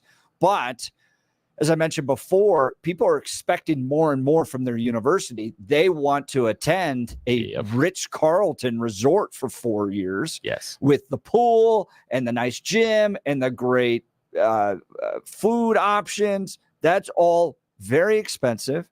In addition to that, universities are requiring to hire more and more administrators. You got to deal with your DEI administrator. I think University of Michigan paid them $300,000. Okay, that money's coming from the students. You have there was a certain point where the university I worked for was thinking about hiring a full-time person just to deal with all the rules and regs that come down from the Department of Education. So they're getting more complicated. They're getting nicer. They're getting bigger, and that's all costing more money. So, maybe the community college system is a good way to knock out some of those. But then I'll throw this out there too. Where'd you meet your spouse? College. My spouse too. At a college party. The one place you're never supposed to meet anybody. Yeah. Never. Yeah. It was great. And I know what you mean by the dorm rooms and things like that, because the experience that we've had at CSU, first year dorms are awful. I mean, first year dorms are the typical college dorm. Everything smells like a combination of moldy cheese and old feet. That's because you're 18 and learning to actually be a functional human being. Then after that, the college dorms, they're as nice as apartments. They're point where they'll put 4 people into a dorm room, except each person has their own room. There are 2 sinks, and you walk in the front door, and they split. So bedrooms go to one side, 2 bedrooms on the left, 2 bedrooms on the right. They have double sinks in the bathroom. There are 2 bathrooms, one on either end of the hall. So inside the dorm room, they aren't Jack and Jilling the apartment. They're not a bathroom. They're not going down the hall and have the communal bathroom like a locker room. Each side of the apartment has their own bathroom, plus a full fridge, full oven, full sink, including a dishwasher. That's kind of crazy, but that's the experience they're looking for. And the number one complaint, the kids up there at CSU, is the food sucks. You have to go around to the right specific dorm in order to find the food, because the food in your dorm may just suck. Yeah, they're exactly right about that problem. No communal bathrooms. The girls at the college I attended to stole all our toothbrushes one time. All the dudes' toothbrushes disappeared for a day. That is very smart. And then they all came back. Yeah, that is smart. And then 2 days later, they showed us pictures of what they did with our toothbrushes. Yeah. If anybody that after the toothbrush appeared was like, I'm just going to use this again. Yeah, right. No. Right. That's a learning lesson for everyone. We'll get to the phone lines here in just a second. Give us a call, 303-696-1971. College still worth it. More and more young people are looking at the tool belt generation and what are the challenges they're going to run into if they pursue the trades. Give us a call, 303-696-1971, or text us on the Dan Caplis text line, 720-819-5115. Billy, why don't you tell us about Balanced Well Space? I'm working with an amazing medical team that has been taking care of my pain, and I want you to sit down and chat with them as well, because I was getting to that point in my life where I just felt old. Old means hurt. Old means when you get up in the morning, things are going to ache, things are going to hurt, and they're not going to work right anymore. And I was shocked to find out That doesn't have to be the case, but I didn't know it until I met the team at Balance Wellspace. They're a brand new medical team here in Colorado. They've just set up in Lowry, right across from Hangar 2, and plenty of parking. I want you to reach out to them, Balance Wellspace. Check them out at balancewellspace.com, balancewellspace.com, and this is the difference. It's called integrative medicine, something I was unaware of. What it means to you is that you can get the care you're looking for in one office. Chiropractic care, neuropathic care, physical rehabilitation, wave therapy, regenerative care, trigger point injections, and so much more, plus some non-invasive cutting-edge modalities, treatments that are simply incredible. What they can do for neuropathy is amazing. What they can do for regenerative care is incredible. I am currently regenerating the meniscus in my left knee based on what they were doing, and they were just knocking out some extra scar tissue on my right shoulder the other day. But the best part about it, I didn't have to go to two different offices. The offices were just like 10 feet away from each other because Balance Wellspace is about integrative medicine. One stop, one appointment, everything taken care of. You go and you talk to Dr. Julie, Dr. Jess, the entire team, B, Sarah.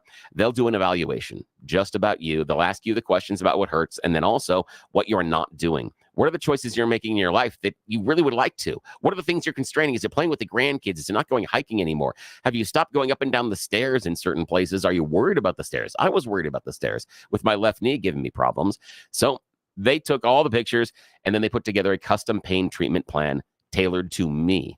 And they'll do the same for you. They'll tailor the plan exactly for what you want, your pain, and your needs. Then they go to work and they start giving you all the treatments that you need. And again, you go from one office to another office to another office, and everything is taken care of in that one stop. Imagine the extra time that you get over the course of your week by only having one doctor's visit. Speaking of one doctor's visit, that's the other advantage. They will reevaluate your care every couple of weeks. You've got a team of medical professionals working with you right now, but they're all in different offices, aren't they? And they don't talk about you. They never have a conference call concerning your pain and treatment. It's all one off in each office. That's different with Balance Wellspace. It is an entire pain program focused on you and getting you better. And they reevaluate it every couple of weeks to make sure they are doing the things right, make sure you're getting the pain going down and lessened, making sure you have more movement. You're waking up and you're not in pain in the morning anymore. And then if something is working well, they'll lean into it. If it isn't working, they'll reevaluate and they will change the treatment to make sure you continue to progress on your journey. Now, again, journey always starts with one step. That one step, call Balance Wellspace, balancewellspace.com. If you don't contact them, they can't help. I want them to do the same thing to you they're doing to me, which is making the pain go away. You don't have to live in pain. I'm not living in pain. I feel better than I have in 20 years. Check them out, balancewellspace.com, balancewellspace.com. I want them to make the same change in your life they have made in mine. And do me a favor, tell them you heard about them here on Jeff and Bill. Great to hear you're getting that care, Billy. We'll continue with the Jeff and Bill Show. News Talk 710 KNUS.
Caldera 7-9, and then I'm filling in for Pete. I'm going 9-1 this Saturday. So it's gonna be an awesome show, awesome weekend. So we're talking whether or not teens are losing faith in college, looking at the trades becoming the so-called tool belt generation.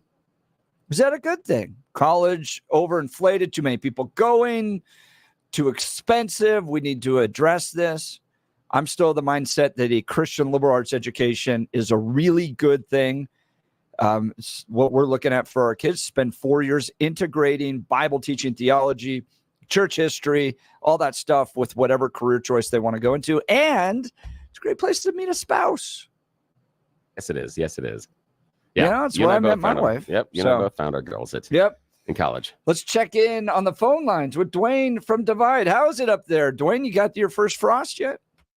We've had a couple already, which has been nice. So, we were at 44 today. It was almost like, just one sweatshirt weather. Wow. That's crazy. It's so cold up there. How are you, my friend? What's your thought on education? Did you do the Ivy League, do the 4 walls, or did you do trades? How'd you navigate your educational career, and what is your advice to your kids? Well, little man just got finished with his surgery on Friday the 13th at high noon. Do I know how to pick a day or what? Oh, man. So everything went well, though. He did okay? They gave him the oxycodone. Yeah. He refused it. Oh, wow. I mean, I hate when he watches the Rocky movies and he goes, "I didn't hear any bell, Uncle Dwayne. I didn't hear any bell." And he walks around like he's 90 years old. He took a little Tylenol, but he's up and running. Okay, that's education. Great. Yeah. Fortunately, at the Academy District 20, back in the 70s, way back there, young man, they had an opportunity for one to attend college, community college. And it was a deal of, if you had certain grades and everything, you could do that. I'm the guy who helped pioneer the police science degree. The gentleman that I studied under many years ago had now made a national program, and now the 4-year degree that most people must take for law enforcement. I was the guinea pig. I was the first year of the people doing that. And I studied like crazy, and I had already finished high school in 2 years, except for art, which was really crazy. I couldn't get my diploma unless I did art. And now I've been nationally published. But anyway, so I studied, and then I worked after school. I studied again at night to get all my generals, all the English, math, all the rest. So when I graduated high school, 3 months later, I graduated with an associate degree. So that was hustle on my part. Wow. And from there, I was doing well, everything, and then I was robbed. And I had 2 young men underneath me as 18 years old, and 3 guys with 3 guns. And I was just kind of like, would I not just shoot somebody with a gun, not being careful?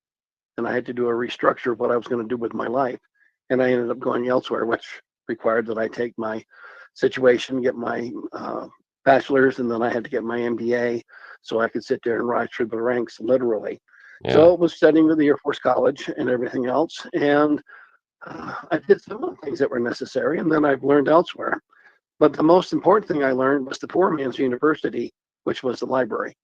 That's exactly right. You go back to Goodwill Hunting, right? You learn all that stuff with $40 in late fines from the library. I never do. I've never watched Goodwill Hunting. Oh, it's so well written. I'm lost there. I hear that, but then again, it's got Ben Affleck in it, and it's like anyway. So, what's your advice to your kids? What your advice to kids today and parents today, talking about making that decision between their kids in possibly a trade or their kids going after a 4-year degree or even a 2-year degree? I tell them everybody who ever asks, I tell them to take a 1-year gap, look at their lives, and go on. A family that we are friends with, the young lady from Kazakhstan and her sisters, her son came to me and he said, "I don't know what to do with my life." And I said, "Well, I'm 60 and I don't know what to do with my life." We joked for a few minutes, and I said, "What do you want to do?" And I said, "Tell me some of your interests." And he says, "I like weather, and I like this, and I love computers." And I was like, "Okay." I said, "Let me see your scores. Do you have anything to worry about?" He qualified for Air Force without a single hitch. So I said, do 6 years, go in, they'll give you your education. I said, then you can walk out. And I said, here's the great part. They paid your $60,000 a month, everything that you need. You walk out clean, and all you got to do is stand around and make sure nothing weird happens. So he's getting a double situation. He's studying meteorology to work with the towers, and he's got cybersecurity behind him. Oh, that's great. To make sure that everything works in the towers. So the young man he's now 24. He's been in 4 years. He stands tall, looks proud, everything else. And he's sitting there saying the best advice he ever got was taking the year off. And now he's in a position where he says, I said, "What are you going to do?" He goes, "I'm in at 6. It's not that much longer to do the rest. But if I get a job outside," he said, "I'll take it." But I said, cybersecurity, that's 6 figures right now. Yeah, that's a good position to be in. Dwayne, I appreciate the call. Thanks so much. Glad your son's doing better. All right, Billy, you got something special for us coming up. Yeah, when I wander the grocery store aisle, sometimes I come across some unique stuff. And as a special birthday celebration for one of our salespeople, he's going to join us. We all are going to try this really weird combination I found in our local grocery store after this. You're listening to the Jeff and Bill Show. News Talk 710 KNUS.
Welcome back to the Jeff and Bill Show. Bill, you got something for us here. Can I smell it? Yeah. Oh, we're going to do it in a second. Hang on. What we did is I've got some stuff that I went through the grocery store. I finally found the two parts I had been looking for, and I'm like, we got to share. So we are bringing Mark Anderson in from the sales department, and in fact, it is his birthday. So the birthday boy gets to play with us today. Yep, Mark Anderson in the sales department is here with us, and he is going to try this as well. His microphone is on, and Jeff's is as well.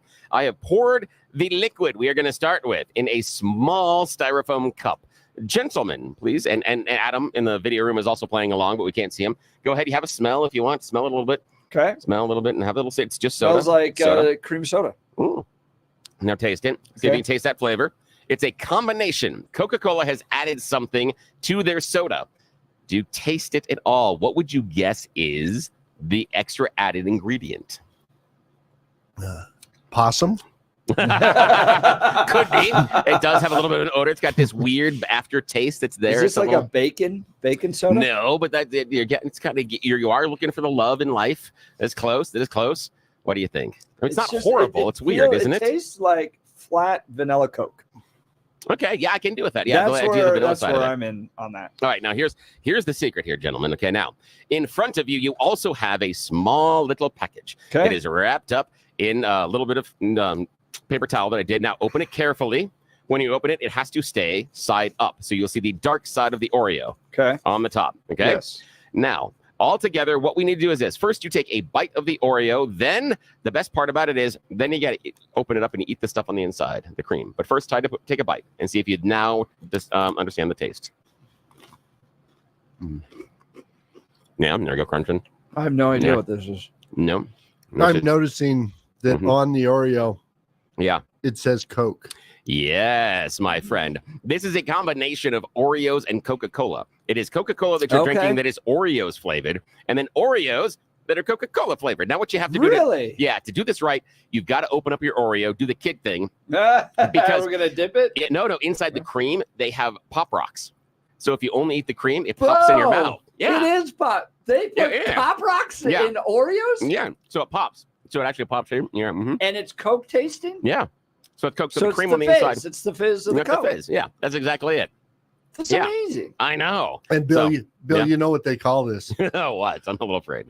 The breakfast of champions. Yeah, it is the breakfast of champions.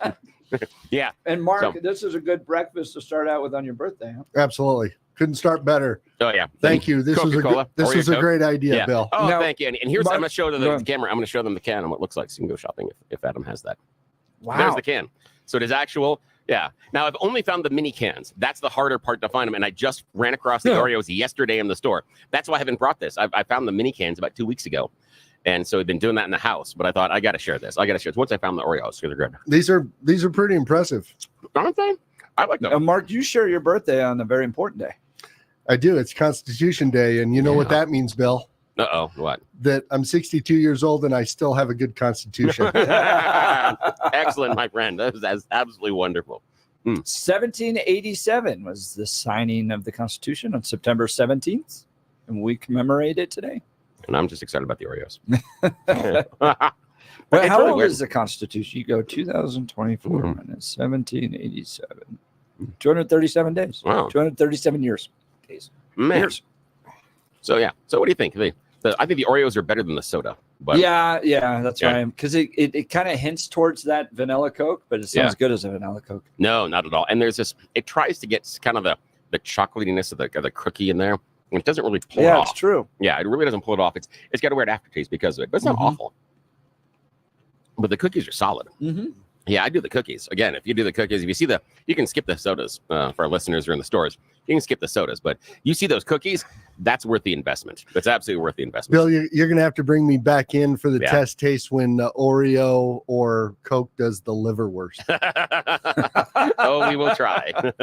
We will try. Dude, once you, with the Oreos, have gone to like double stuff and max stuff, you just can't go back. It tastes like a cracker. Yes. It's like, this is awful. Yeah. Okay, so wait. Proper way for each one of you gentlemen to eat the Oreo. Is it just chew it normally, or do you take a bite, eat the cream up, filling off the inside, you separate them? What do you do? Whole thing at once. Just like all in the mouth, like, oh, you're going to sneak the whole thing? The whole thing at once. All right, Mark, your choice, sir. Birthday boy. I agree. Whole thing at once, really? Yeah. Seriously. What, you do it differently? You nibble like a little bunny rabbit? I have the first bite, then I have to have the cream. So I crack them open and I eat the cream. And then I'm left with 2 cookies. Because the cream's the best part. All right. Coming up Thank you. in the 8 o'clock hour, Erin Real is going to join us. Mortgage rates may never be as low as they were in the 2010s. You're listening to the Jeff and Bill Show. News Talk 710 KNUS.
is 8 a.m. in the Mile City. Good morning, Denver, Colorado. It is Tuesday, September 20th. You've tuned in to the Jeff and Bill Show on 710 KNUS.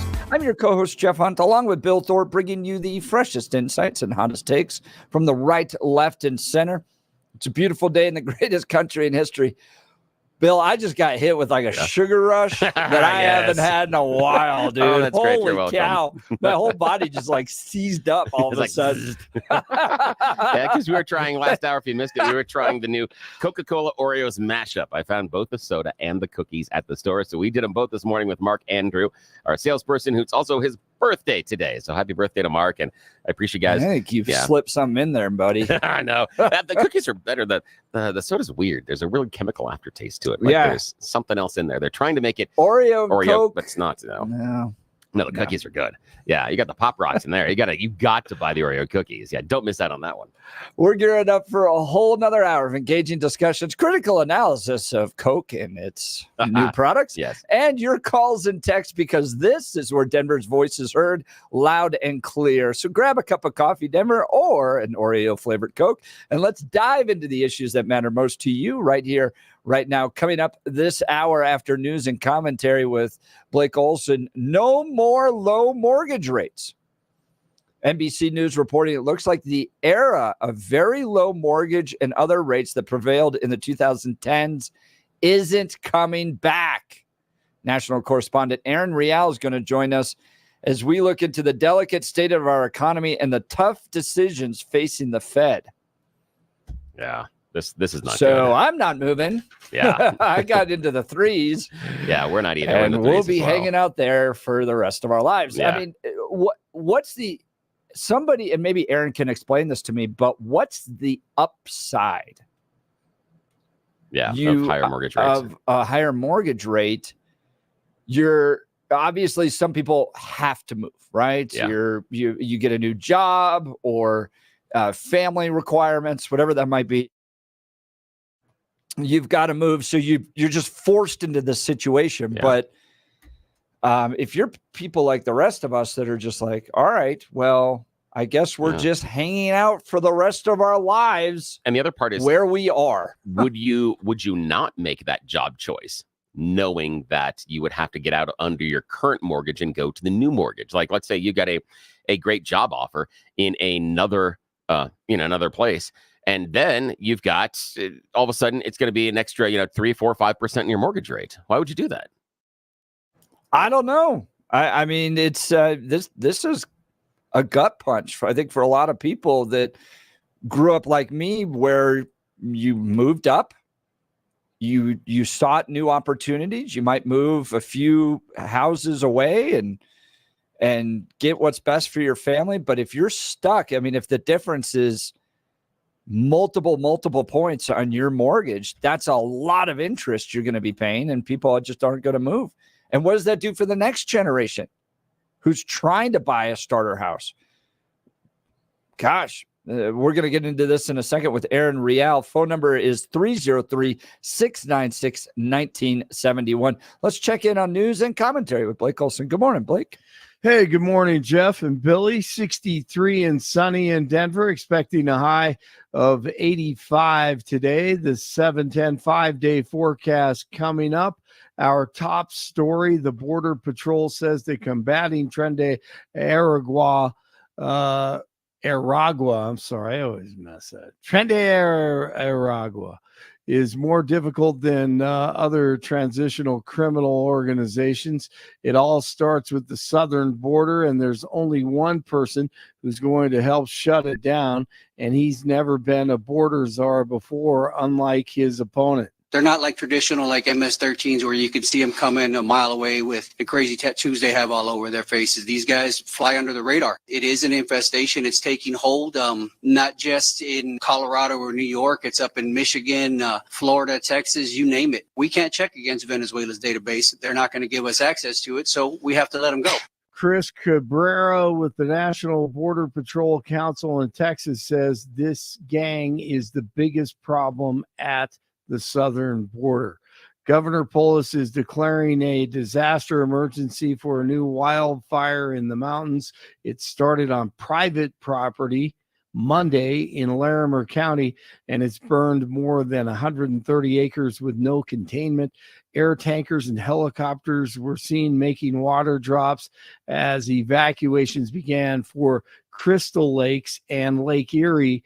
The Forest Service will take over this morning with more resources on the way. The National Guard could also be activated to help with response and recovery efforts if needed.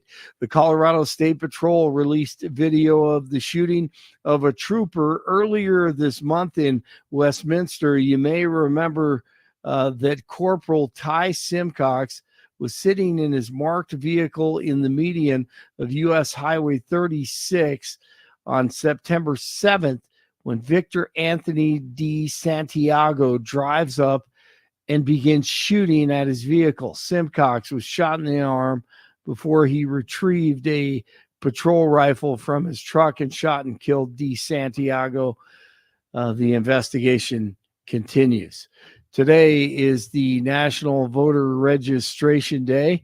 A push is on to get voters registered for the November 6th election.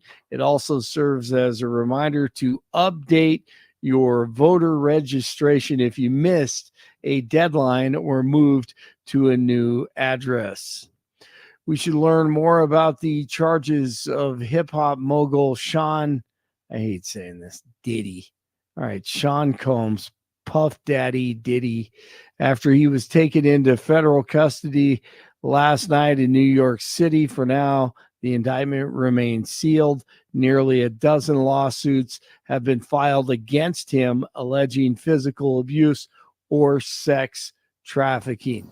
Hey, Bill, I got a question for you on that. Who came out of the 80s, 90s rap culture and like lived a good life? So Diddy's now been arrested. Biggie Smalls died. Tupac died. Eazy-E died of AIDS. Is it like is it Ice-T? LL Cool J. LL Cool J came out? LL Cool J, you've got Ice-T, you've got Dr. Dre, you have Eminem. Did Dre come out okay? Yeah, I thought he Dre's ended up just in fine. prison for something. Dre's fine. He's still out. Snoop Dogg, he's on The Suge Knight Voice. ended up in prison. Yeah, but Suge Knight's a gangster. He's awful. So is he's Snoop deep. Dogg. Yeah, well, he was. Snoop was a gangster. Wasn't anymore. He was a gangster when he was in the when he was out. Snoop he was still an actual gangster. Yeah. What was his name? Carl something? I don't remember, but yeah, but he was when he got in prison. They maintained those connections afterwards, just because Nate Dogg did fairly well. Warren G did well, but he passed away recently based on other things rather than being involved. I saw a picture of Snoop Dogg and Cameron Diaz in the same high school. He did not look like a gangster. Oh, but he was like wearing a. But that's why he was in prison, because that's when he got out of prison. That's when he hooked up with Dr. Dre. And that's where he came out of, was out of that, because Dre's connections of people that he knew that was in prison. I believe drug pushing, or drug selling at the time. And then you've got some others. You've got some of the guys that came out. I mean, you've got Reverend Run out of Run DMC. He became an actual ordained minister. Run's probably the best at all. So there's a number of them, that came out of that culture that did just fine. Doubt. But I think that in the example of people like the R. Kelly, the Puff Daddies, they were at that pinnacle, and in order to manage down, it was still a gangster-like atmosphere, and that kind of took over a lot of them, and I think that's what we're seeing. These rumors about Diddy have been around for years. I mean, this is 15, 16 years old. This is nothing new if you're inside the music culture. Why did it take so long to indict him then? He has a lot of money, and people are afraid of him. People are afraid of him because he can make or break your career, and he did a lot of things in order to make sure that he had leverage over you. Like when he had big parties at his house where things went wild, he made sure he had cameras in each room. So then anything that you did, he had proof of it. So now and that he goes can hold back that above 30 you. years, right? Yeah. I mean, really bad. Jeffrey Epsteined him. Yeah, he did. Yeah. In many ways. there's And no was doubt. doing much of the same thing as far as trafficking young women that were trying to get into the industry and passing them around and selling them to people. Yeah, it was awful. Eric Manning texted Tone Loc. Tone Loc? They did okay. Tone Loc did okay. Yeah. And there are a few of them that are out there. I mean, you can do Heavy D and the Boys, and I know that Jeff will miss that. Will reference. Smith. Yeah. Will Smith did great. Yep.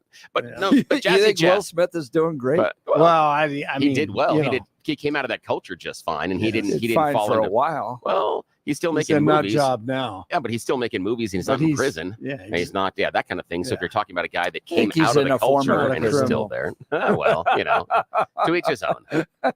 Yeah. In the perspective, I guess, if you look at it, no doubt. Volusia County Sheriff Mike Chitwood says that he's not playing around with anyone.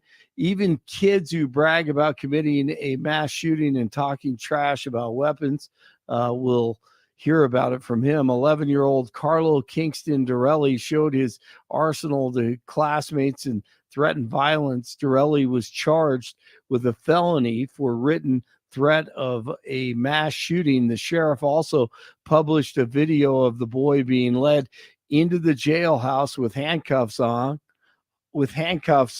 So did the perp walk. And here's the sheriff. What we're going to start doing Monday is, since parents, you don't want to raise your kids, I'm going to start raising them.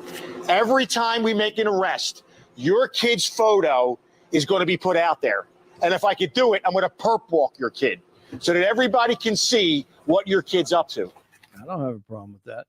Rory O'Neill, NBC News, on with Jeff and Bill last hour, talking about trades and a shift for some from four-year colleges. But I just think we're seeing a change in focus that perhaps is also because of the parents of Gen Z. I'd say the Gen Xers are the ones who really first started to saddle some of this large college debt. Granted, not what it is today, don't get me wrong.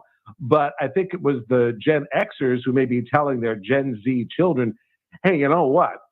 No reason to get $100,000 in debt for a poli-sci degree or a communications degree or an English major, if you're going to go out and sell insurance when all is said and done. No doubt.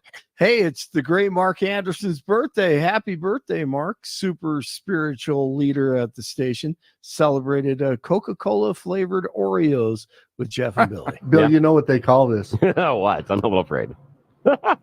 The Breakfast of Champions. Yeah, it is the Breakfast of Champions.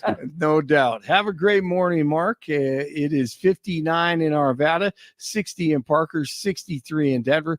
Jeff and Bill continue. Where are you going? Why'd you hit me in public? Do you think this is how you behave? Is this what you do with your friends and family? When you get mad, you turn around and start hitting people? What is wrong with you? Who tells you this is okay? That's going to need so much explanation. Awesome. No one's going to understand. I get assaulted. That was Bill yelling at me in the 7:00 hour. I know. I get assaulted by an old woman. Oh, man. That's that fantastic. Is great story. Tuesday morning, Blake Olson, News Talk 710 KNUS.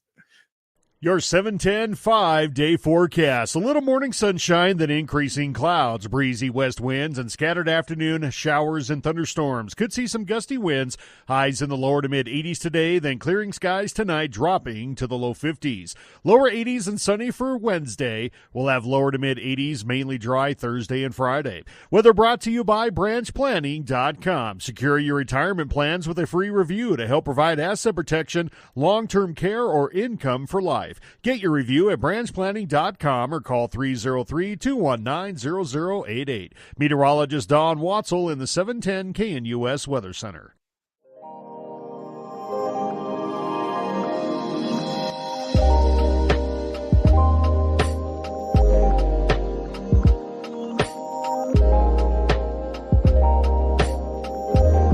Welcome back to the Jeff and Bill Show. Coming up in just a moment, Erin Real, national correspondent for NBC Radio and iHeart Radio, is going to be joining us. No more low mortgage rates. It looks like an era of very low mortgage and other rates that prevailed in the 2010s isn't coming back. That's a little scary. Now, Suzanne texted us, and she's like, 5% ain't nothing. I closed on my first house at 15.5% in 1980. Oof, ouch. Is she right, you think? The 5% isn't nothing, but yeah, it's better than 15. Way better than 15%. And part of it is, we got used to having cheap money for so long. And whether or not that'll go back down, like, again, Gay Ribble, friend of the show and advertiser, was in last week. And she talked about how that you may have to start looking at things like new buys rather than used, only because the percentage rate that you're being offered on new buys is better than what you're being offered on the older buys. And that makes it different. And the difficulty is even if it's 5-6%, that still can be somewhat expensive over the lifetime of the loan. Yeah. Because again, we're looking at 30 years. Not many people will go to 15s. And if you can, that's what I would highly recommend, do a 15, just because time value of money and you're going to spend less over the arc of it. But because of it being a higher price point than a 2, 3, if it's 4, 5, or 6, it also changes where you can buy and what you can buy. Because think about what a 5 to 6% mortgage rate would do versus a 2 or a 3, where you could purchase in Colorado. You may have your desired neighborhoods, but you probably couldn't afford there the size of house that you want. So either you look at a compromise of a smaller house, or you look at having to go elsewhere. And my wife and I, and this is again 20 plus years ago, made that choice as well, where we were much, much closer to downtown. I'm more of a downtown kid, and she was somewhat out in the suburbs, and I wanted to be closer to downtown. And we found a condo that looked great and was wonderful. And then everything fell through. And we ended up going at what the time was very east and quite a bit south inside of the city, because that was much more affordable, and we could get 4 times the amount of square footage by just going there. This is a point where if at the time when we bought our home, if you continued driving on Hamden about 6 to 7 minutes east, it turned into a dirt road. It was a dirt road out there. So that's how bad it is. So yeah, it is. It is something that I think the next generation is absolutely going to have to deal with. And the big point being, we were used to cheap money. Yeah, very used to cheap money. And we thought it was going to sustain itself forever. Right. That we were just going to be able to, this is how it always is. And now economics has changed, and the loans aren't as cheap anymore. Listen to this. I just did the little loan calculator. $320,000 principal at an APR of 7.5 versus 6 is the difference in total interest of $115,000. Jeez. And the difficulty is, given people's personal finances and economics, imagine what you could do with that extra 100,000 plus. What does that mean? What it is, and this is crazy over the lifetime of the loan that is going to be 30 years, but that is potentially one of your children's college payments. Yeah, right. So that is what you're sacrificing for this higher interest rate. It would be the idea if you lose out on that potential purchasing power later on, and not to mention things like having to get them to the doctor and things like braces and anything else that happens, and car insurance. Car insurance for kids is ridiculous right now. It is really difficult to have a lot of kids that are driving. Yeah, right. So it gets so tough. Yeah, makes life less expensive, less affordable. That's what I mean. This is why the economy is the number one issue for voters. I can see that. Number one issue. All those challenges that people are just trying to figure out, not to live extravagantly, but to live like our parents lived. Yeah, and the 20 problem, years ago. And I don't think it's fair or shit or necessary to go all down that road.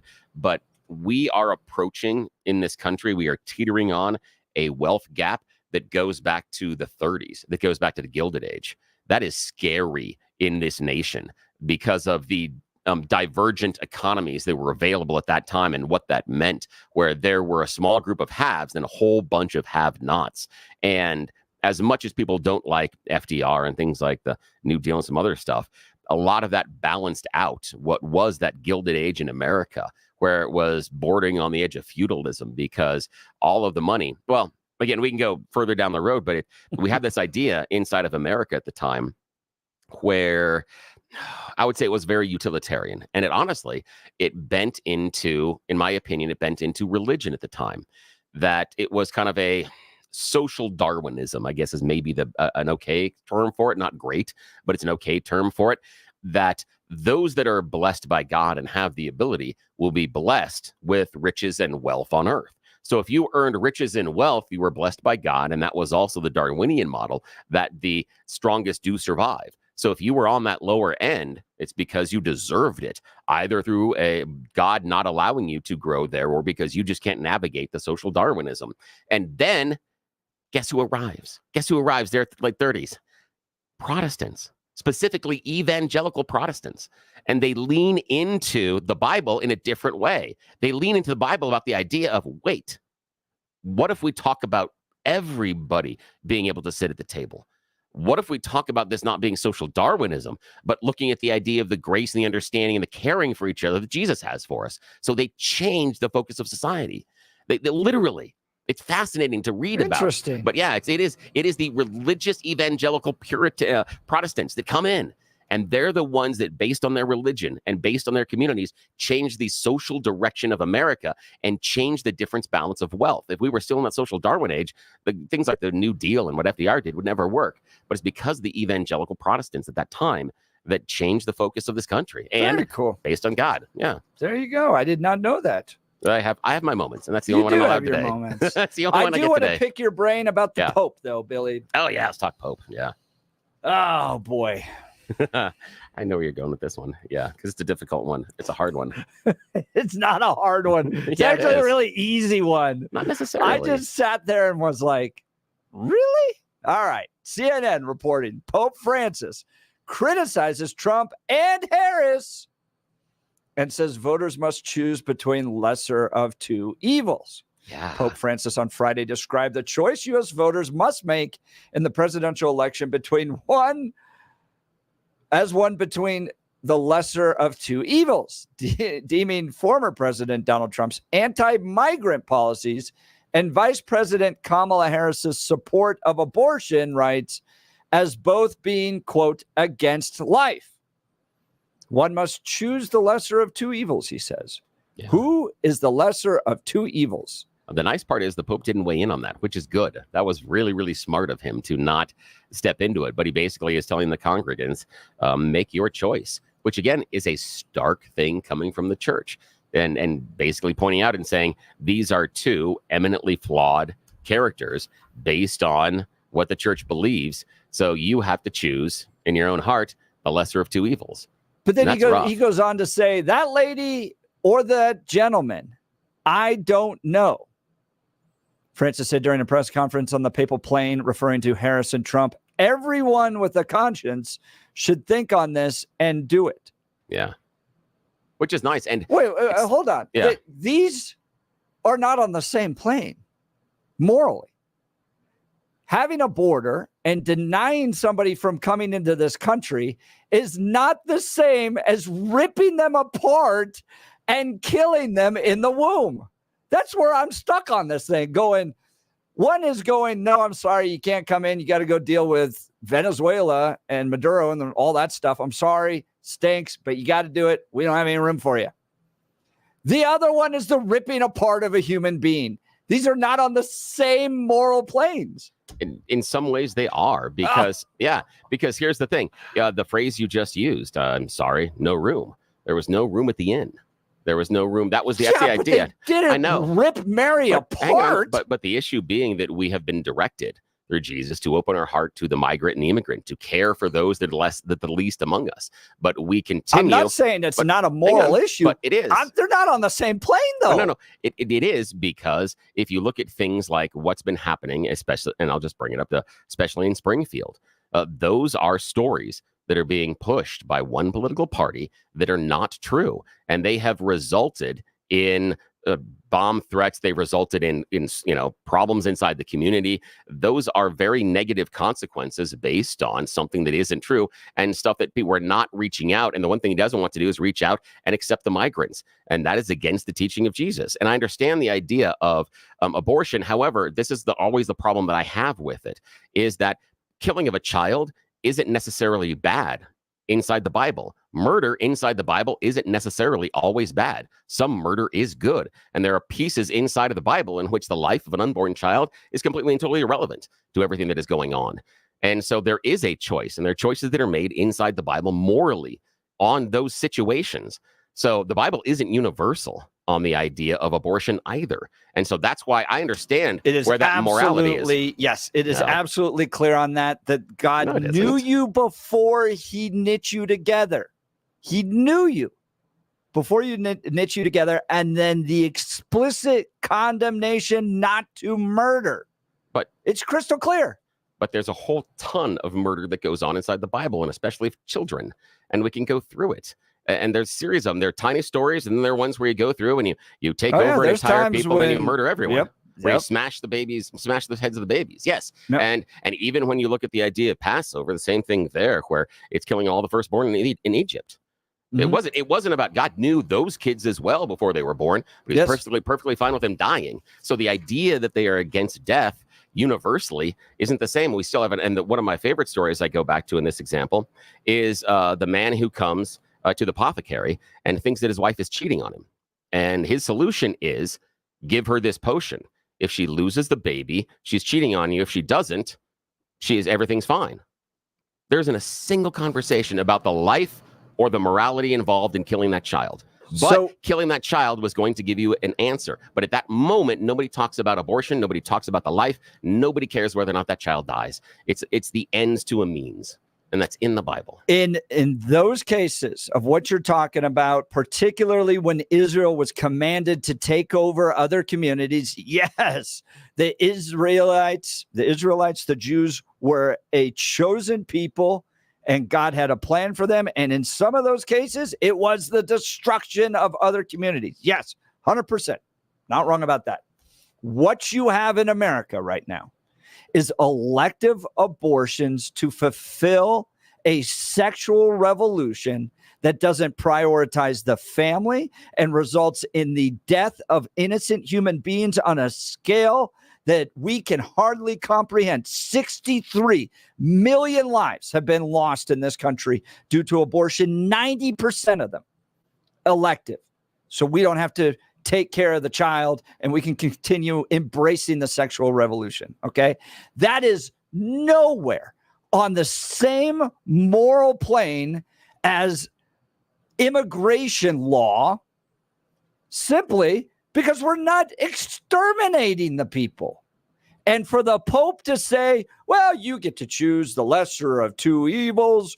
Oh, I don't like the gentleman. I don't like the lady. I don't know, was his exact quote. I don't know. Really? I don't know. 63 million children killed in this country. And you put it on the same plane the Pope does as how people are treated in Springfield, Ohio. Those aren't even in the same universe morally. Yeah, All right, we're getting to the phone lines here. Tell us where you land on this, 303-696-1971, or text us on the Dan Caplis text line, 720-819-5115. 720-819-5115 is the new text line. I want to talk to you, by the way, about my friend Dan Caplis and Dan Caplis Law.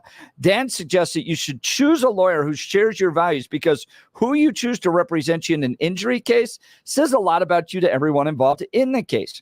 Dan Caplis is the son of a police officer. He's a former seminarian who's dedicated the last 40 years of his life to helping people who are hurt in serious motor vehicle crashes. But more than just sharing our values, he's pro-life, by the way, pro-family, pro-America. Dan is a real winner in the courtroom. Dan is believed to be the only lawyer in Colorado history to win 5 straight multi-million-dollar verdicts in Colorado crash cases. Dan is also believed to have won the largest truck crash verdict in Colorado history. He's so trusted that Dan Caplis Law is the official law firm partner of the Denver Nuggets and the Colorado Avalanche. You're probably saying to yourself, I can't afford this guy. That's not how Dan works. Dan accepts righteous injury cases on a percentage fee basis so that he can represent good people from all walks of life without regard to ability to pay. If you need Dan's help, give him a call. 303-770-5551. That's 303-770-55151, or hit dancaplisLaw.com. That's Dan, CAPLIS law.com. Let's go over to the phone lines, Bill.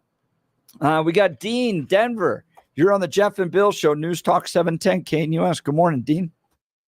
Yeah, I just got one comment, Bill, and that is that in the Bible, in the commandments, in fact, it's not thou shalt not kill, thou shalt not murder.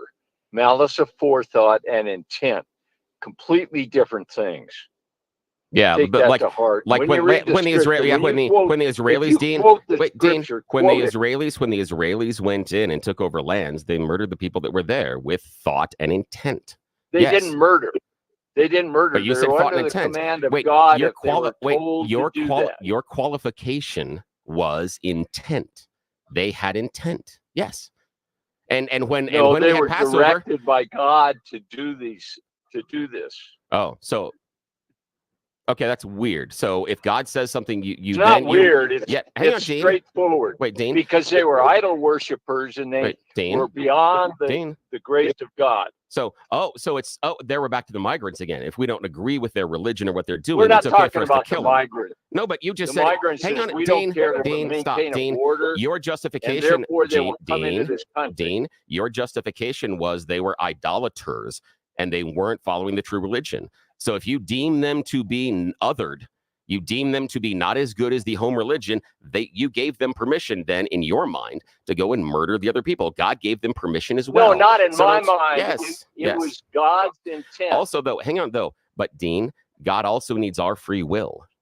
God can instruct us to do something, but all of us break from religion from time to time. No, and that's the he gift. was told, Dean, he was told no, to hold on. Dean, Dean, I got a question. Bill, Dean, we are Dean. I know, Dean, but everyone had choices. But it is Dean, it is about free will and choice. There are people in the Bible that follows God's will and people that didn't. So it's still free will and choice. If God's will is to go conquer the people and destroy all of them, yep. Were the Israelites being obedient, or were they being evil by doing that? No, they were being immoral. Obedient. Because that would be immoral. By your perspective, they were being immoral. Okay, but they follow God's command. I know, but here's the idea: are all of God's commands moral? Yes, they all come from God. Really? Because what's your judge of morality? Okay, then here's the question: is slavery moral? Depends on the definition of it, as it's outlined in the Bible. Is that moral? If it followed under a very particular time that the Israels were commanded to either conquer people or enslave them, if it fell under that particular category, if that's what God commanded, then it was right for the Israelites to be obedient in that case. But if you're talking about chattel slavery that came later, no, I don't think that was right. You're talking about moral relativism. You're saying that this thing that would be evil now is not evil because it happened back then. That's moral relativism. No, you actually have a separate God. No, you don't. The God of the old Bible is the same as God of the new Bible. No. You have a separate God. Because you're saying there's a God that's a universal God that makes right and wrong. And then you're saying there's a God in the Bible that tells people to do things. And sometimes he's wrong. No, this is the question I'm asking. I'm asking about morality. And we went back to it, and that was kind of Dean's question when he was pushing about it. He said that things that are immoral. But then we went back to certain examples inside of the Bible when God commands people to do things that are immoral. Now, here's the thing. If God commands people to do things that are immoral, is God being immoral then? Yes, it is an immoral choice. Yes. So then you have two separate gods. No, it has to be universal because other than that, you have to be moral relativism, meaning that something is moral at one point, but isn't now. No. So is it? You don't come up with moral relativism. No, the morality is based upon what God says. Yeah, and God said simple. And God said that slavery is okay and gave us a list and rules how to treat our slaves. But we've decided now morality says that slavery is immoral. We've decided that now it's moral relativism. No, it was okay back then. No, I think you're parsing that the wrong way. No. Because if you have a set of morals, right, Billy, if you're saying that there is that slavery is always wrong in all circumstances, right? You've put that out there as a argument. And then you say, well, the God of the Bible commanded slavery in some circumstances. You have two gods. I was talking to Mary. I'm sorry to repeat that. That was fine. Bill has the challenge of managing both phone calls. I got the first part of it, but then I lost the second when Mary was wrapping up on something. So if you say that there is universal truths, like slavery in all circumstances is wrong. Okay. So you say you put that up there. Okay. Where does that come from? Well, there's a God that decided that, right? Possibly, maybe not. Well, how do you get that? How do you get that without a God? Society can decide that it's wrong. Society can decide based on basic rules. There have been other societies that have chosen different moralities and different. So there's no rules universal truth then. So what is there a better society that has slavery than another society that doesn't have No, slavery? I think that slavery is always immoral. But the idea that you But are deriving, you hang on a just- second. that's No, a no. universal statement. I know, you just said. I know, but you're saying that it always has to derive from God, and I disagree. I don't think that someone can only be moral if they derive the truth that they come from God. I submit that there could be someone out there that does not follow religion that still can follow the universal morals. Well, I'm not talking about the person. I'm talking about the principal statement. So the statement that the slavery is always wrong in all circumstances is a fixed statement. Yes. That is true in every single society, right? In my opinion, At yes. all times. In my opinion, yes. Okay. So if that's then you have a universal statement. Yes. Okay. So if you have that statement, you believe that. Yes. And then you read the Bible, and in some cases in the Bible, he tells the Israelites to go enslave people and kill people. That God was wrong? Here's the thing. I don't think the Israelites were following God at that point, personally. That's what my interpretation is, because I believe So you God, believe the Old Testament is the word of God? Hang on. Well, this is what I'm believing. I believe that morality is universal, that God universally does not want us to commit murder and or slavery. I believe that is universal. However, given the time frame and what the Israelites wanted at that time and how they had to function, they bent their morality and they changed the word based on what they needed to from God. I believe it's a misinterpretation, but what we have inside the Bible, and if it is the word of God, then God has said it is okay for us to have slaves. In fact, he has gone so far as to give us a pamphlet as far as how to care for them. And so either God is always moral, or at times he chooses us to be immoral. And that's a whole different conversation. Right. So I mean, it's part of the conversation. Either we make the mistake in the interpretation, or God makes the choice trust the Bible. Then God makes the choice, but the Bible disagrees with itself. And that's part of it is faith.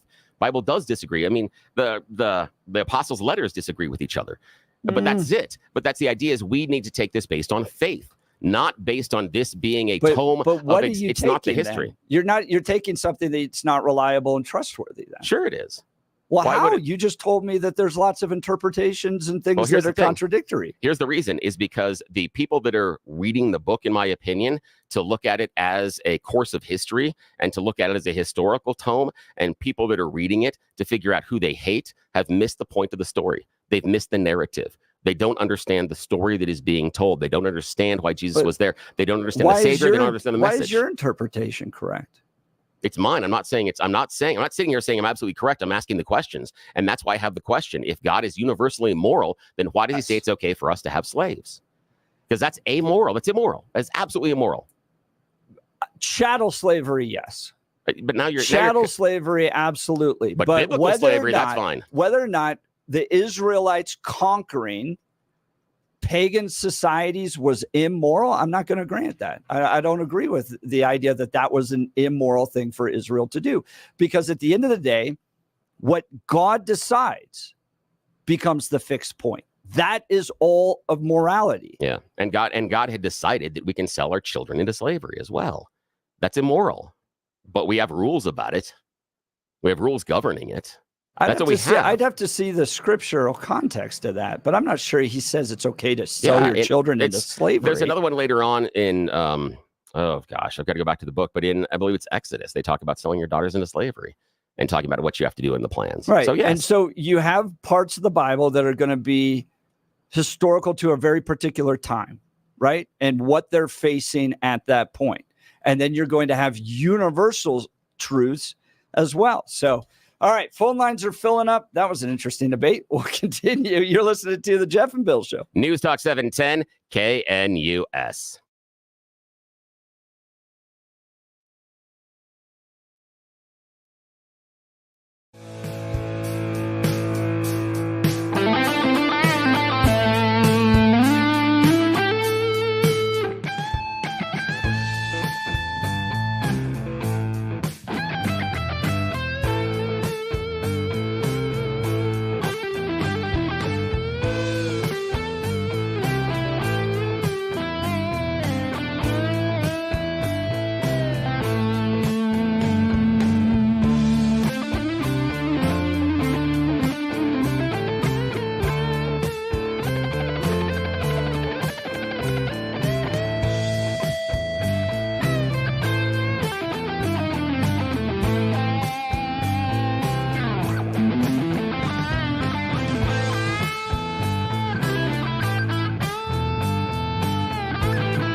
Welcome back to the Jeff and Bill Show. Billy and I descending into a debate you'd have in college. Yes. Which was fun. Again, that's why this show's different. We do stuff nobody else is willing to do. Who else has the stones to have that kind of conversation at 8 o'clock on the air, or even any 8 o'clock? Well, and this was actually a discussion we had in religious studies classes at Westmont, which was, are there universal truths that God abides by that makes God good, or is it good simply because God does it? Yeah. Oh, yeah. And I would say it's simply good because God does it. Yeah. And God picks people. He picks nations. And he picks winners. And our conversation is a great example about how and why I was asked to leave several religious classes over the course of my college studies.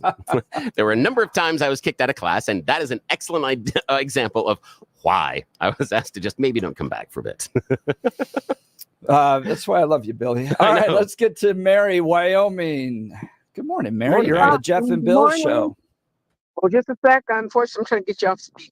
That's fine. That's okay. When you were talking about the differences between the abortion and the immigration, first of all, it's not immigration. We are being invaded. And we're being invaded by able-bodied working people. And they're coming here and they want what you have. They're coveting.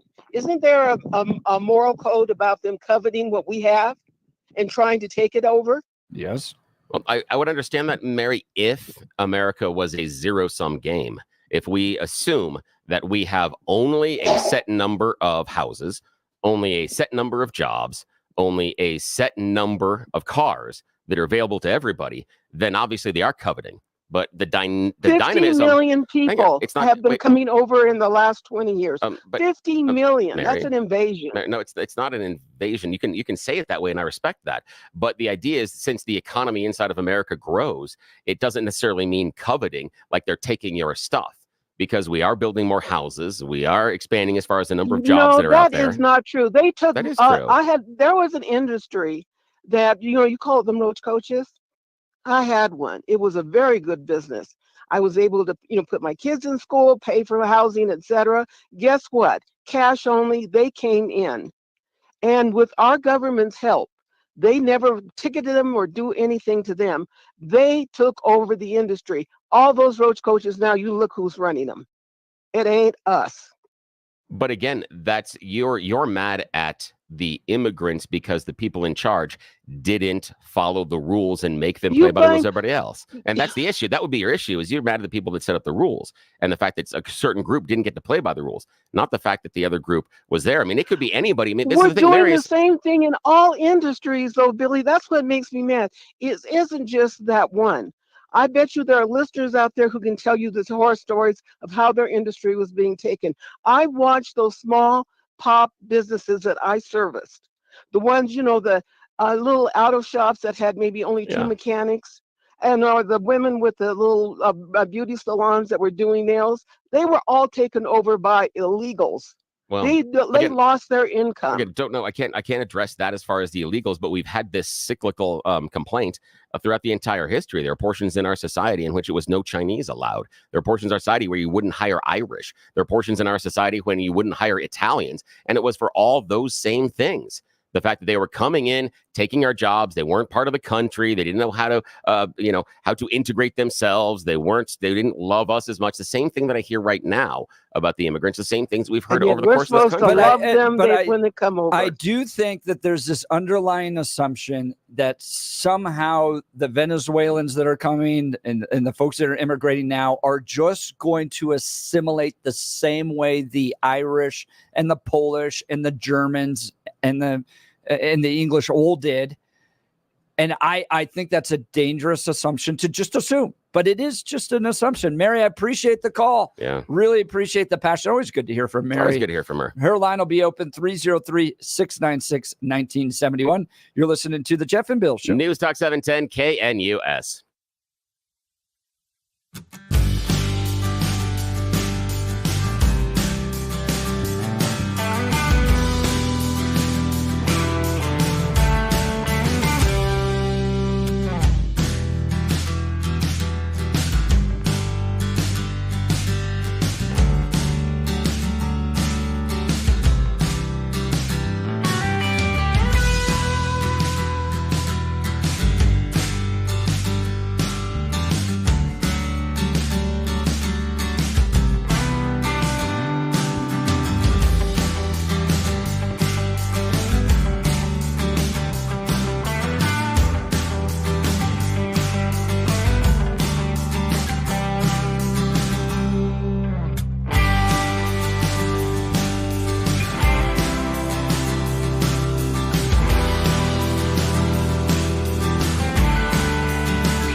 Welcome back to the Jeff and Bill Show. Pope Francis saying that you need to choose between the lesser of two evils. Donald Trump's anti-migrant policies or Vice President Kamala Harris's support for abortion as both being, quote, against life. This is mind-blowing to me because one is a policy discussion on whether or not a certain amount of people should be allowed into this country or not and how they assimilate. And the other one is the mass murder of over 63 million people in this country. And I view it both as the behavior and how we deal with two different types of populations. And we are very adversarial in many times with both that lead to some difficult choices and discussions. And that's what he's asking. Pope is asking you to look inside and say, this is a hard choice. What's the choice you make? Which I appreciate, again, leading into the free will. I appreciate that, giving the congregants. That's where you're a Catholic and I'm a Protestant. Yep, exactly. I don't believe in it. Yep. All right, let's go to Joe Littleton. You're on the Jeff and Bill Show, News Talk 710 KNUS. Good morning. Morning. Good morning. I don't know if this will help with this argument or not, but it does help me when I think about the things that happened in the Bible. And I always go back to this. I don't know who said it, but it may have been a pastor I listened to. He said, God allows what he hates to get what he loves. And I look back and I think slavery, or I think Sodom and Gomorrah when all those people were killed, or I think when Noah. I mean, I don't think any of that pleased God, of course. I think he grieved over it. And when he grieved over it, it wasn't because he did it. He allowed these things to happen, but it was mankind who did this. And therefore, when they did have slavery, look how many years it took us to free slaves. Look how many years, because we have hardened hearts. So if that helps anybody, that God allows what he hates to get what he loves. And I think he does it all the time. Well, and I think there's an element of we don't know the full story of what's happening here. No. So, I'm a Reformed Calvinist. I believe in predestination.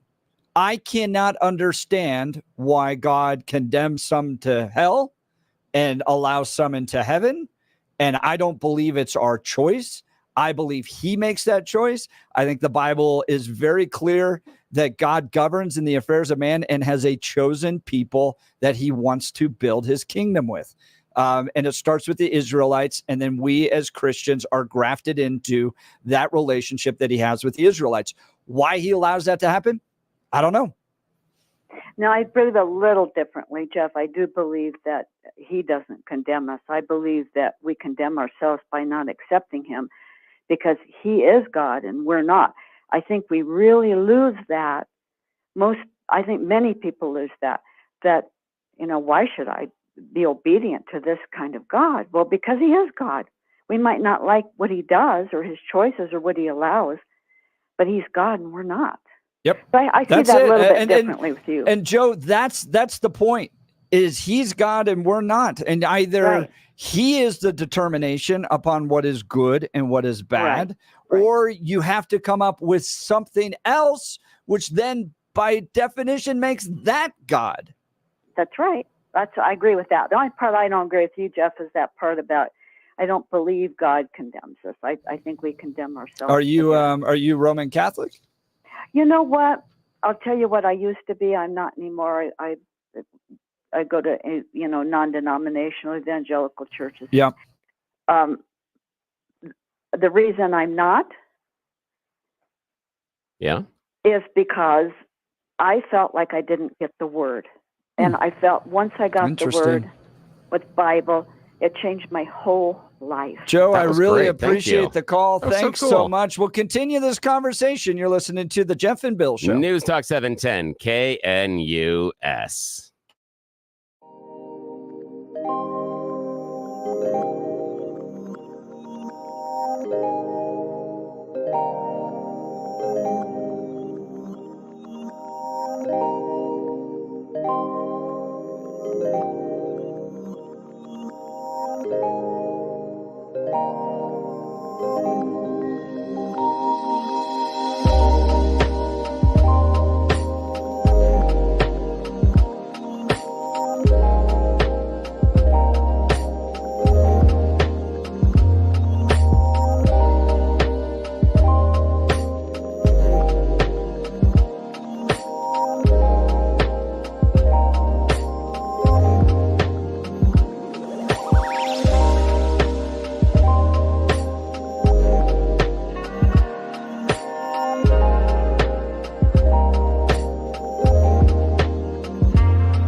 9 a.m. in the Mile High City on this Tuesday, September 17th. You've tuned into the Jeff and Bill Show on 710 KNUS. I'm your co-host, Jeff Hunt, along with Bill Thorpe, bringing you the freshest insights and hottest takes from the right, left, and center. It's a beautiful day in the greatest country in history.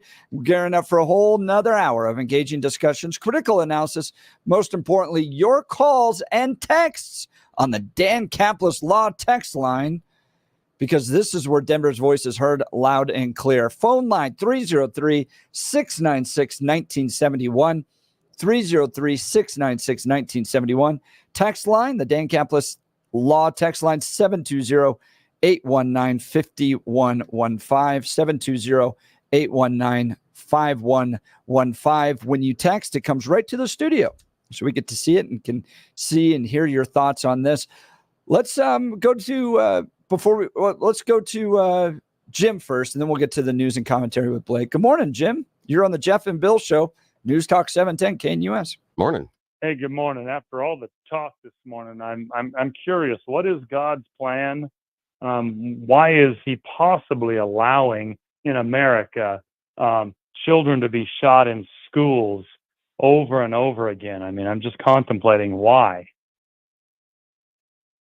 So, the greater good plan? Question. Yeah, I mean, I don't know. I don't know why we live in the times we live in, or why all this stuff's allowed. I don't know why Jared Polis continues to be elected in this state, and God allows this state to continue to fall apart.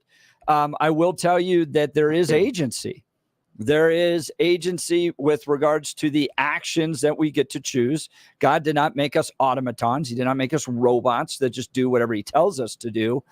And in that case, we can choose to harm one another. And unfortunately, we do that, which I think is a testimony to what the Bible talks about as sin in the world. Why are there just bad things and people choose to do bad Jim, things? I'm close to where Jeff is on that one, because for me, on my side, Jim, it's about free will, and it's about the idea that God did place us here, but we are also broken. And it's, how do we put it? It's the search.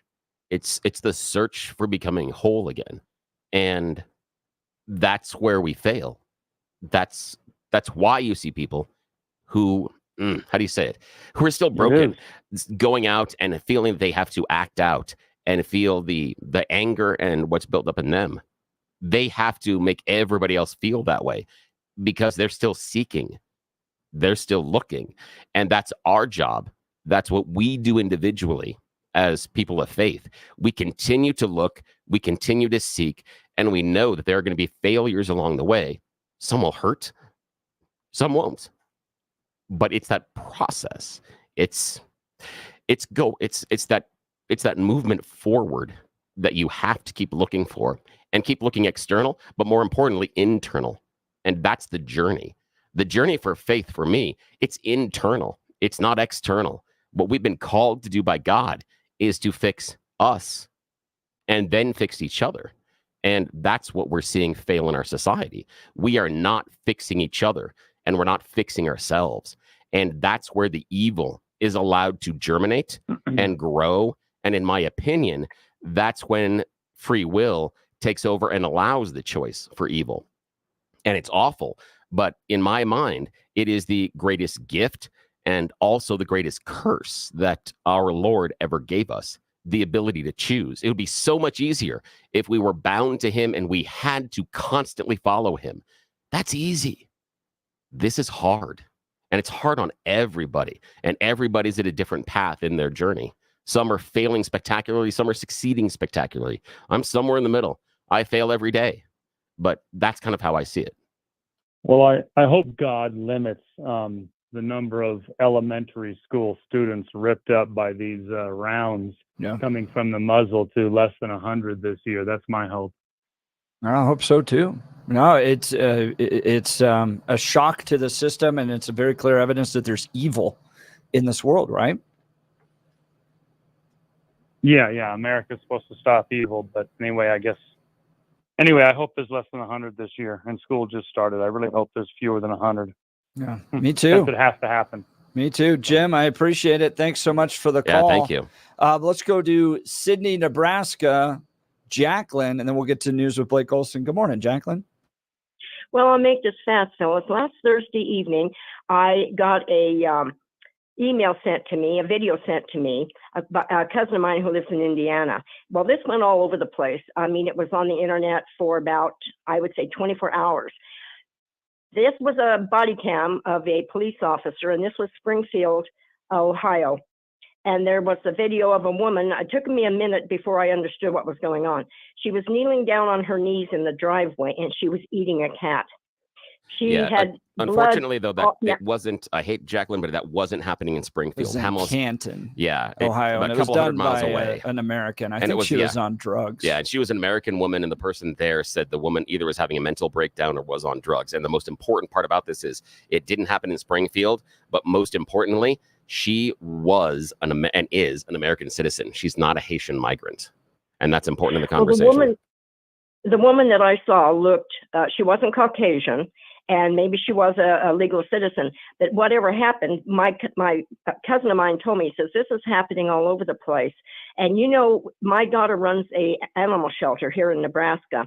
And for a long time now, they've had to be very careful about who comes in and adopts animals, because they had a terrible time with that. Adams County years ago, and I'm talking about 2004, had the same problem of being careful who you adopt these animals out to. Animal rescue places still do not allow you to adopt a cat within 60 days of Halloween, a black cat, for that specific reason.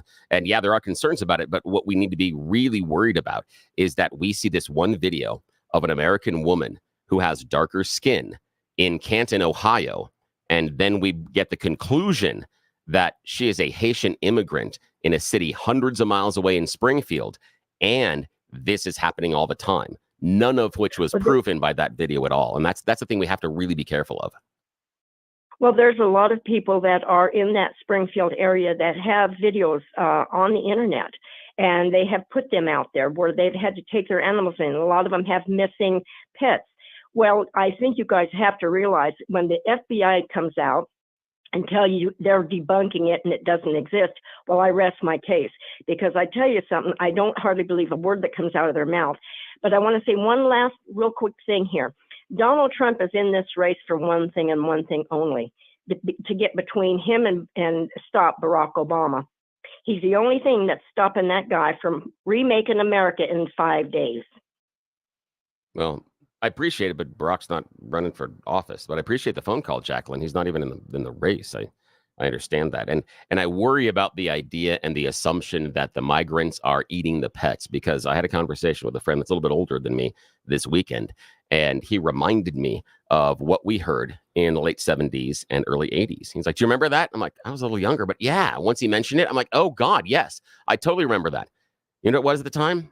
It was that the Vietnamese immigrants were stealing your pets and eating them. Eating the dogs? Yep. But it was cats and dogs. But it was Vietnamese immigrants that were coming in from Vietnam post-war.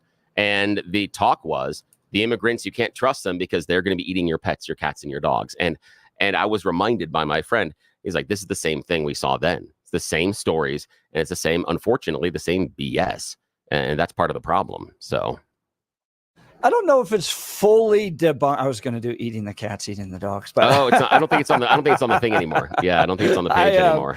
Yeah, I took it off. I think you can fall into a similar logical fallacy by assuming that it isn't happening, particularly among the ducks. That's where I'm concerned. I think the geese and the ducks I've seen testimony at city councils going, and calls to police coming from Springfield that may be happening. So by saying, that woman that was eating the cat, yes, you can fall into a pit where you start to blame all the Haitians because she looks black.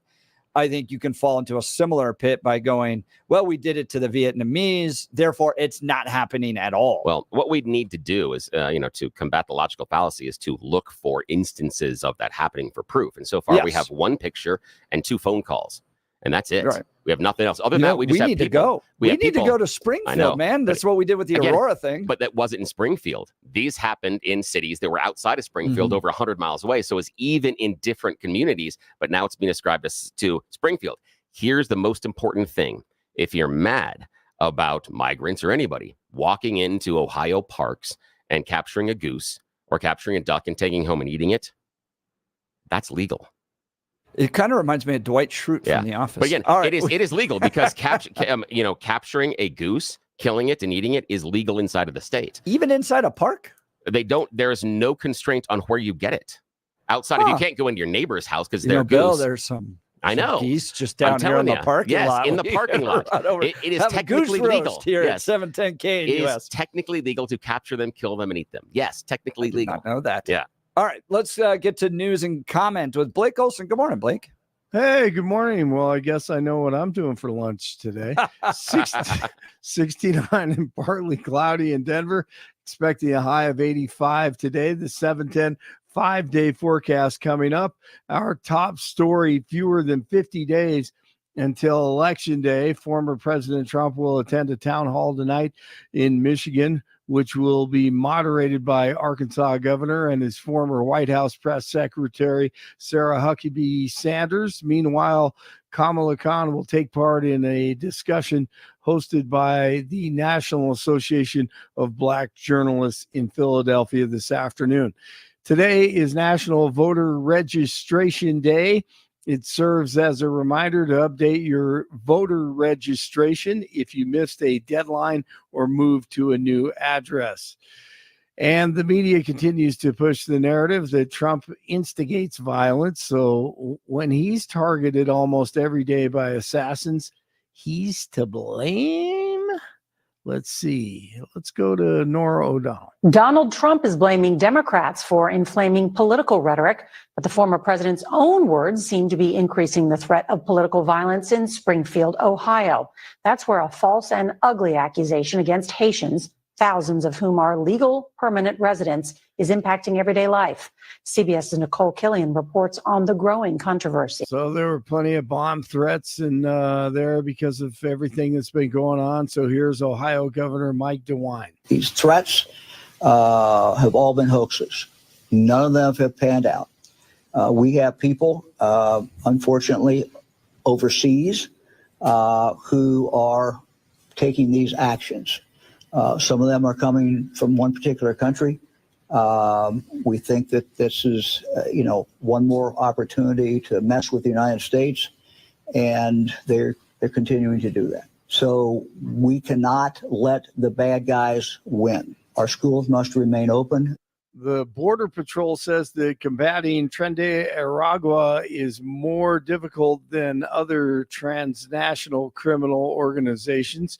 It all starts at the southern border, and there's only one person who's going to help shut that down. And he's never been a border czar before, unlike his opponent. They're not like traditional like MS-13s where you can see them coming a mile away with the crazy tattoos they have all over their faces. These guys fly under the radar. It is an infestation. It's taking hold, not just in Colorado or New York. It's up in Michigan, Florida, Texas, you name it. We can't check against Venezuela's database. They're not going to give us access to it, so we have to let them go. Chris Cabrera with the National Border Patrol Council in Texas says this gang is the biggest problem at the southern border. Governor Polis is declaring a disaster emergency for a new wildfire. It started on private property on Monday in Larimer County. It's burned more than 130 acres with no containment. Evacuations began for Crystal Lakes and Lake Erie. The Forest Service will take over this morning with more resources on the way. The National Guard could also be activated to help with the response and recovery efforts if needed. A man is accused of kidnapping a teen in Aurora. Police say John Bellastrini Fearer forced a 14-year-old girl into his apartment, then groped her as she escaped and walked home. The incident happened Sunday morning at an apartment complex on Potomac Street, just south of 6th Avenue. Fearer was arrested on charges of enticement of a child, sexual assault, and child kidnapping. Hip-hop tyrant Sean Diddy Combs is being indicted on sex trafficking and racketeering charges. According to an unsealed indictment, Combs is facing 3 counts of racketeering conspiracy, sex trafficking by force, fraud, or coercion, and transportation to engage in prostitution. 67 in Centennial, 65 in Golden, and 69 in Denver. Jeff and Bill continue. My face, I could be the cover model on Punchable Face magazine for September. It's Tuesday morning. Blake Olson News Talk 710 KNUS. Your 710 5-day forecast. A little morning sunshine, then increasing clouds, breezy west winds, and scattered afternoon showers and thunderstorms. Could see some gusty winds. Highs in the lower to mid 80s today, then clearing skies tonight, dropping to the low 50s. Lower 80s and sunny for Wednesday. We'll have lower to mid 80s, mainly dry Thursday and Friday. Weather brought to you by branchplanning.com. Secure your retirement plans with a free review to help provide asset protection, long-term care, or income for life. Get your review at branchplanning.com or call 303-219-0088. Meteorologist Don Watzel in the 710 KNUS Weather Center.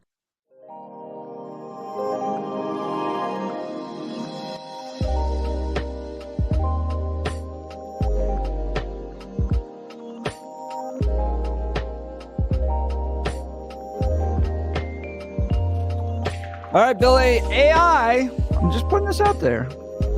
AI says, yes, it's legal to hunt geese in Ohio, but only during specific seasons and under certain conditions. They can be hunted between September 7th and 15th with a daily limit of 5. Active duty have a different date that they can hunt, and then you have to have a valid Ohio hunting license. Yeah. Doesn't say no parks. Just saying. How about Colorado? Can I just run over that goose? See, that's the thing is even if it's inside the hunting, the issue then is, and this is the fun part about it, is if that is a picture of an actual Haitian immigrant that is taking the geese out of the park, the issue is no hunting license. Not, oh my God, they're stealing the geese. He just didn't have the right license, possibly, and who knows? Maybe he did have a hunting license at that time. He possibly could have. Yeah, the geese thing but again, doesn't bother me. I mean, I always found it entertaining when Dwight hit a goose in the office and just brought it over to the office and cleaned it right on his own desk. Exactly. But I think the broader issue being we've allowed 20,000 people into a 60,000 community city that didn't vote for it, that was put there by some bureaucrat at some point somewhere. And there's probably going to be some changes that happen to the community in light of it. Well, I think anytime there's any in-migration or out-migration, that is true. And just blaming it all on the idea of the migrants. And part of what I've heard from some of those business owners are things like, we had such a meth problem here in town, I couldn't find workers that would show up. I mean, I don't know if you've seen the video. And again, it's anecdotal, but it is the one business owner that says he's hired 30 Haitian immigrants and he wishes he could hire 30 more. Because guess what? They show up on time, they work their entire shift, and they're not drunk or high when they show up or come back from lunch drunk or high, which is what he was experiencing with the other population inside of Springfield. And so, yes, there are some growing problems inside of it just based on the expansion of a community. But in any way, shape, or form, that would happen with any type of community. We're dealing with it here in Colorado with the Californication.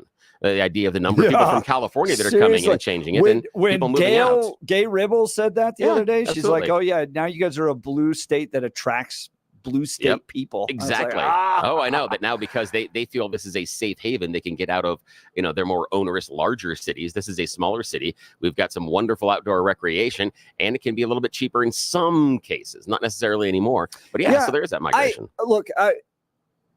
I think we're in some cases straining the gnat to swallow the camel here. We're debating hunting policies around geese in Ohio. And I just think it's fair if you're going to say, well, Haitians bring all this good stuff in, you need to be fair if there's problems as well and be honest with it. And I don't think that's being mean or racist or anything like that. All right. I want to get to this story about low mortgage rates, because as somebody who came into home ownership during the time when it was like real low, right? 3-4%. I saw this headline that came from NBC, no more low mortgage rates.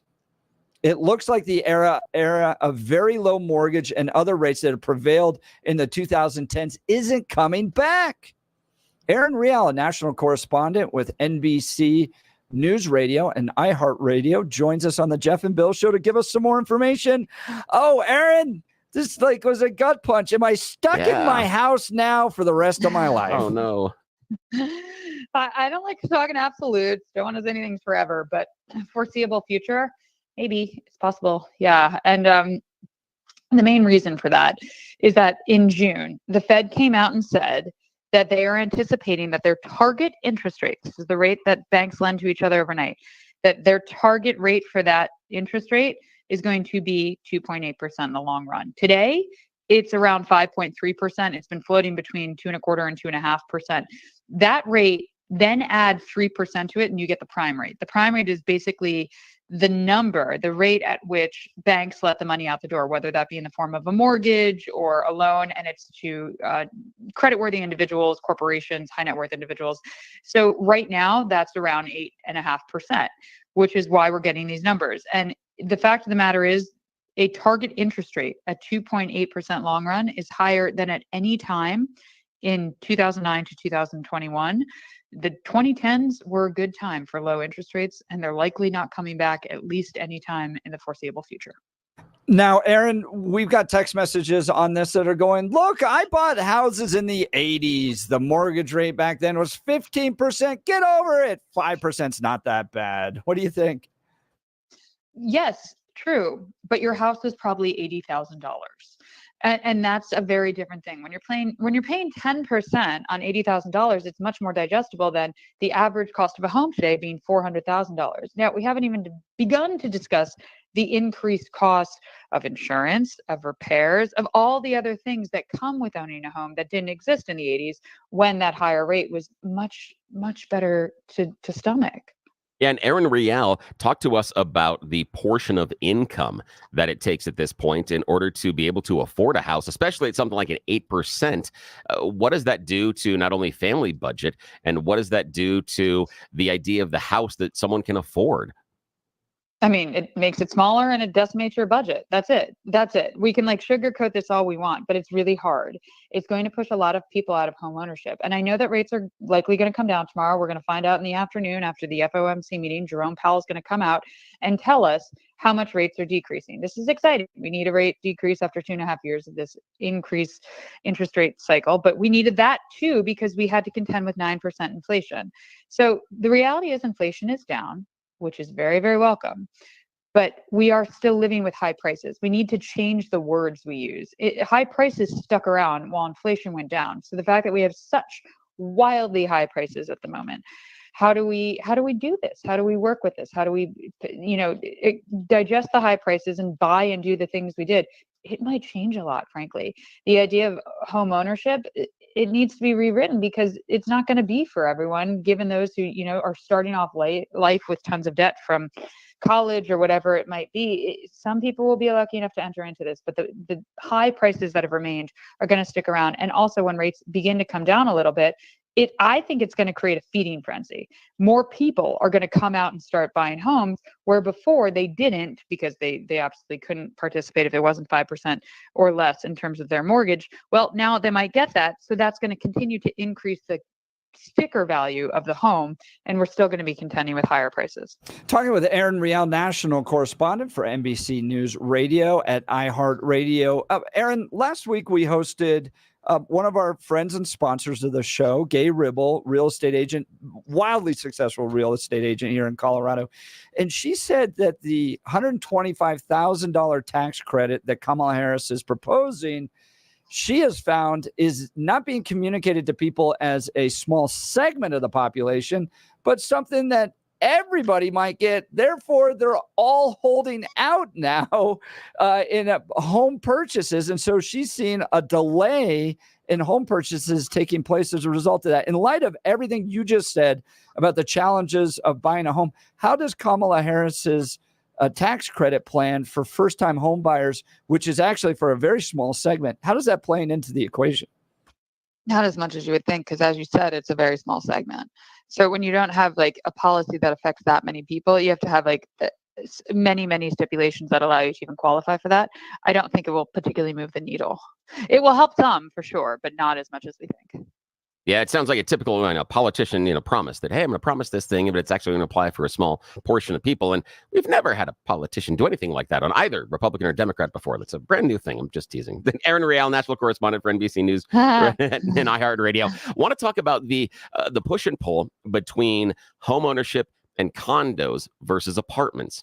Now, here in Colorado, we have had a push inside our state legislature to basically have some onerous and some difficult construction defect bills that make it harder for new home builds and especially condo builds. If someone is going to put up a large building and it's going to be multi-unit, it is a detriment in Colorado to build them as condos, an advantage to build them as apartments based on some of the construction liability. I just want to talk to you. I'm not asking for your opinion on those laws. I'm talking to you about the opinion of the economy. What happens when we drive people out of condos and into apartment living? What are those unintended consequences that could be both either positive or negative in your opinion? Oh, it's a good question, but it's a difficult one to answer categorically from an economic perspective because it's kind of more drilled down. And municipalities and smaller jurisdictions that have these laws, many different things come into play. Like, obviously that could be dangerous, but what's the incentivizing to doing it? Like, why would one do this at a state level or a city level? And you have to look at the economics behind that, the tax breaks behind it. It could be economically feasible for some and terrible for others. It really just depends on the apparatus around which it's introduced. Yeah, and that's what we're seeing here is that it had to do with there was a leverage and a push and a pull versus a number of people that were trying to file lawsuits and they couldn't get relief inside of court. And so they felt that the home builders weren't being held responsible. And now it's a disincentive, at least in Colorado, as far as home building. And now they're pushing people into more apartment living. And what we have a difficulty here on the show with is it becomes a barrier to first home ownership, as we've made the case that a condo could be a good opportunity for some families starting out or even some individuals starting out in order to get their foot into that first step of the home ownership, because they can build a little bit of equity, they can get a tax break, and they also can turn around and maybe upgrade to that next home. Where with apartments, with your rent continuing to rise, you don't necessarily have that equity to then leapfrog into the home ownership. So long way around the barn. Do we need to, in the U.S., look at more smaller homes, those tract style homes, condo homes, smaller first purchases in order to make home ownership affordable across the country in America? Is that a possibility? Do you think we could do that? And should we do it? Not only do I think we should do it, not only should we do it, it's already being done. This is something that we are seeing across the board in many different jurisdictions. The size is shrinking. If you look at like living room size, we went through that era of those McMansions, which frankly were an eyesore and terrible anyway. So it's good that they're going away. And that just the design aesthetic of that is not good. And beyond that, the idea that, we are living more economically and that you don't need all this. Now, if you have a family of 4 kids, 2 adults, you need more space. That's fine. You're not in the wrong to need more space. But generally, you don't need, a 50 square foot room in which to live. And everything is now an open plan. You're beginning to see shrinking sizes, tract homes, yes, multifamily units, all of those things are coming on board, and in a big way, because it is more economical.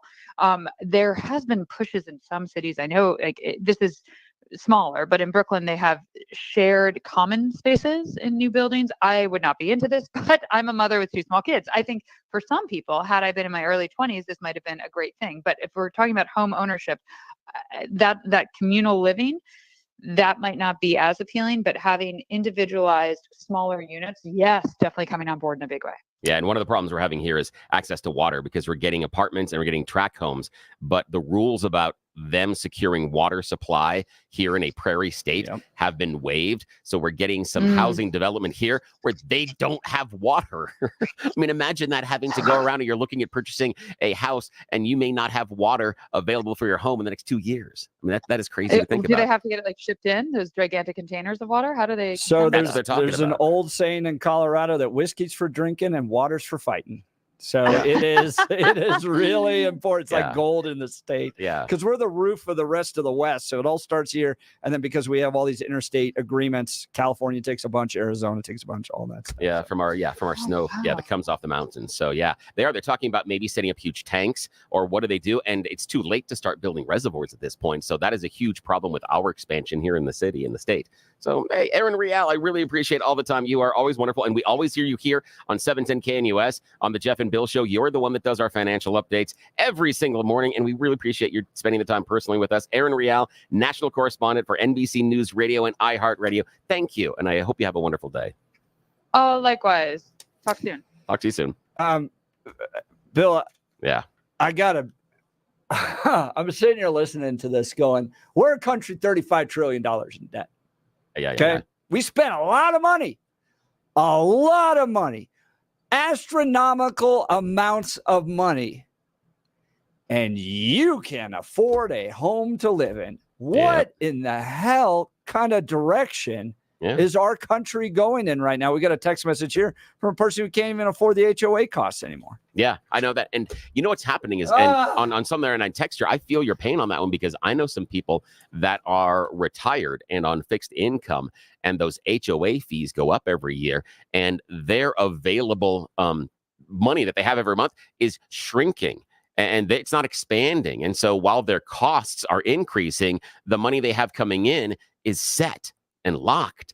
And they're wondering, in a couple of years, they won't be able to afford the HOA fees. And where are they going to move? How are they going to possibly get out of there? Yeah. I mean, and I'm coming to terms with the fact that I am not going to be better off than my parents. Oh, no. And to her point, we're going to live in smaller homes. Yeah. We're going to be poorer. Yep. Yeah, I've had the conversation with my kids that it is not going to be reasonable at this point in our economy to expect home ownership unless something different happens. But we go back, an hour or so ago, and we talk about the idea that we have gotten to a gap in wealth, that we are close to the Gilded Age in the country, and it went awful. What happened inside the country after that was absolutely horrible. So we got to see what happens, man. I got some good news for you. For many of us, it's happening. Your hair might be thinning and your crown disappearing. Maybe hair loss has you feeling like your identity is lost altogether. But good news, and even in light of all what I just talked about, it's an incredible yet simple one-day treatment that starts growing your own natural hair the very next day. And it's guaranteed to grow for life. It's the Advanced FUE from Advanced Hair. We've all seen the pills, the lotions that come with monthly subscriptions.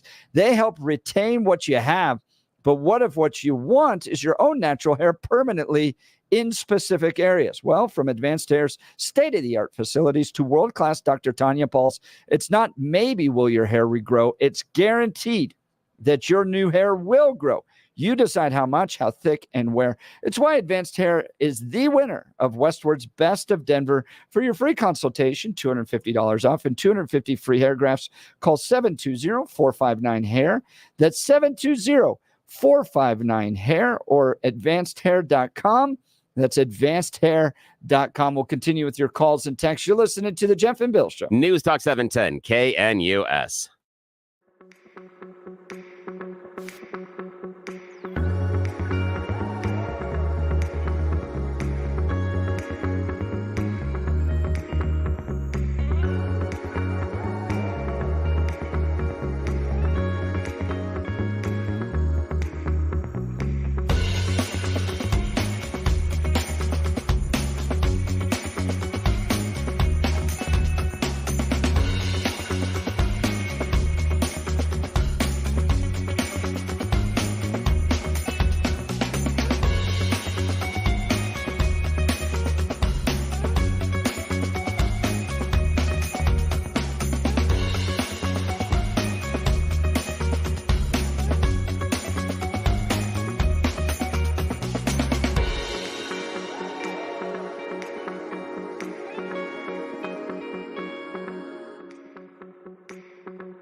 Welcome back to the Jeff and Bill Show. Everything's more expensive, smaller, and it stinks.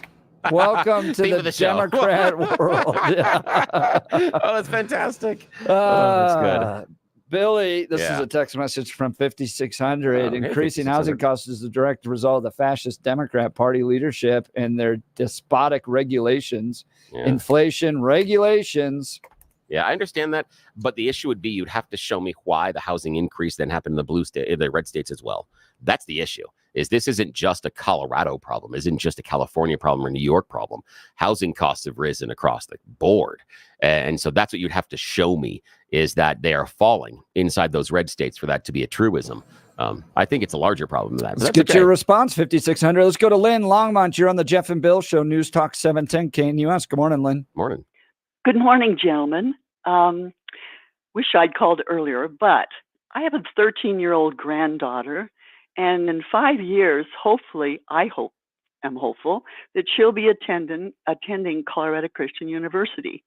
Nice. What I see as in general, the war on Christianity, if this country chooses to elect the likes of Kamala Harris and Tim Wall and company, Jeff and Bill, what do you see as a plan to keep these institutions and others in place, and vigorously so? Yeah, that's a long discussion. Maybe we can get into it more tomorrow, Lynn. But look, the Democrat Party really uses every tool it possibly can to attack people of faith, faithful institutions. You look at Jack Phillips, you look at 303 Creative, and if it wasn't for the Trump presidency, you probably would have had very different Supreme Court decisions come down on those two cases. So you would have had greater restriction on your ability to practice your faith. What you get with Hillary Clinton, she started this kind of term, is this idea of freedom to worship. Okay, so we're not gonna tell you what to do in the four walls of your church. Oh, but if you come out into the public square, you want to open a Christian school, you want to open a business that's led by your faith, well, then we definitely have some stuff we want to talk to you about. And it's likely going to be reflective of a much more progressive worldview that they want to force upon you. But Lynn, I appreciate the call. That's a good thing we can maybe get into. What's going to happen to Christians if Kamala Harris wins? And I did just get a phone call off the air. Melissa didn't have enough time because we got another call sitting. And she talked about the boon in those, house hunting and fix it up shows. Yeah. Did that create an artificial rise in some communities? And she also talked about, some of the larger, like I think Ty Pennington was doing a whole thing where they'd rebuild houses on an entire block. That because you're doing that, are you artificially then increasing home values, and are you creating this? It's an interesting thing about that, because for a while, trading spaces, that whole genre was enormous at times. Yeah. Just inspired envy in me, so I don't watch him. All right, look, pain from arthritis is just awful. Bone-on-bone constant pain. It robs you of so much of the stuff you love to do. But there are effective ways to deal with that pain, and I'm not talking about drugs or surgery. Listen, there are exciting new cellular therapies, okay, that can get you lasting relief. And the place to go is QC Kinetics. QC Kinetics uses cutting-edge treatments that accelerate your own body's healing properties, revitalizing your joints so you can move again. Look, if you're living with chronic pain from arthritis or injury, you need to know that steroids and surgery and pain pills are no longer your only option. Learn how QC Kinetics can use advanced regenerative medicine to treat the pain, enhance your joints, restore your mobility, and give you long-term relief with no downtime. The local medical professionals at QC Kinetics are ready to help you get your life back with regenerative, restorative cellular treatments for your achy joints. This is the future of medicine. Call for a free consultation now, 303-900-8986. That's 303-900-8986 with locations in Aurora, Superior, Colorado Springs, and Highlands Ranch. We'll get to your phone calls next. You're listening to the Jeff and Bill Show. News Talk 710 KNUS.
Welcome back to the Jeff and Bill Show. You know, it's always fun when Marty gives us a call, and Marty and Billy go for a round or two. Marty, welcome to the Jeff and Bill Show.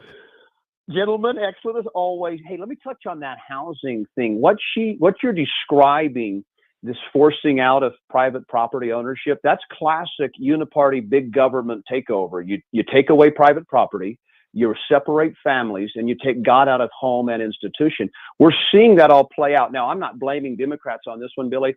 This is that elitist mentality that is lording over the people, but you've got them on both sides. But set that aside. Going to these Haitian, the cat eaters, the dog eaters, as they're described, the pet thing. Yeah, but that's inaccurate. As you know, Bill. But that's an accurate description. Let's just say it's the narrative out there. So let's just dance around it a little bit here. Billy, you know that Haiti is the third world of all third worlds, correct? I would disagree, but it's not. I wouldn't call it a first world country, but I wouldn't say that it's the third world of the third world. But that's okay. Continue. They killed missionaries like 6 months ago there. Yeah, but not the only place that happens. But that's okay. No. Yeah. It's rough stuff. But so here's absolutely. where I guess you're misleading, is to suggest that these Haitians have come over and they've assimilated themselves and they've adopted even if you believe that it's okay, you have the right to eat a goose. We don't do that here in front of children that are out there enjoying a party. We don't do that here. So I'm sorry, I don't in any capacity feel called to kneel before the Haitian exercising his culture that he brought with him. Am I a racist for that? No, but you're wrong. And this is what I mean by that. You're wrong about them eating the geese. You're wrong about them eating the pets. The reason you are othering them at this point is all based on lies and misinformation. So you can make the decision based on false information, but that's fine. But that's on you. And that's what it is. It is false information about Haitians eating pets. It is false information about Haitians eating geese. That's false. Hasn't been proven. And that's it. And so you can still say, I believe it, and I'm going to make my choices based on that, but that's okay. You also can build a giant Bigfoot bunker in the back of your house because you believe Bigfoot's coming to eat you and your family. Go for it. Go right ahead. Nope. Doesn't make you right. To suggest that every Haitian that's come over here in the history of the last 4 years is somehow a Girl Scout or a choir boy, I mean, that's outrageous to suggest that. Just on Saturday, I heard Peter, and this is what gives you like, ooh, that's a scary thing, almost celebrating voodooism or putting it on the table as something that, is totally appropriate. It's totally cultural.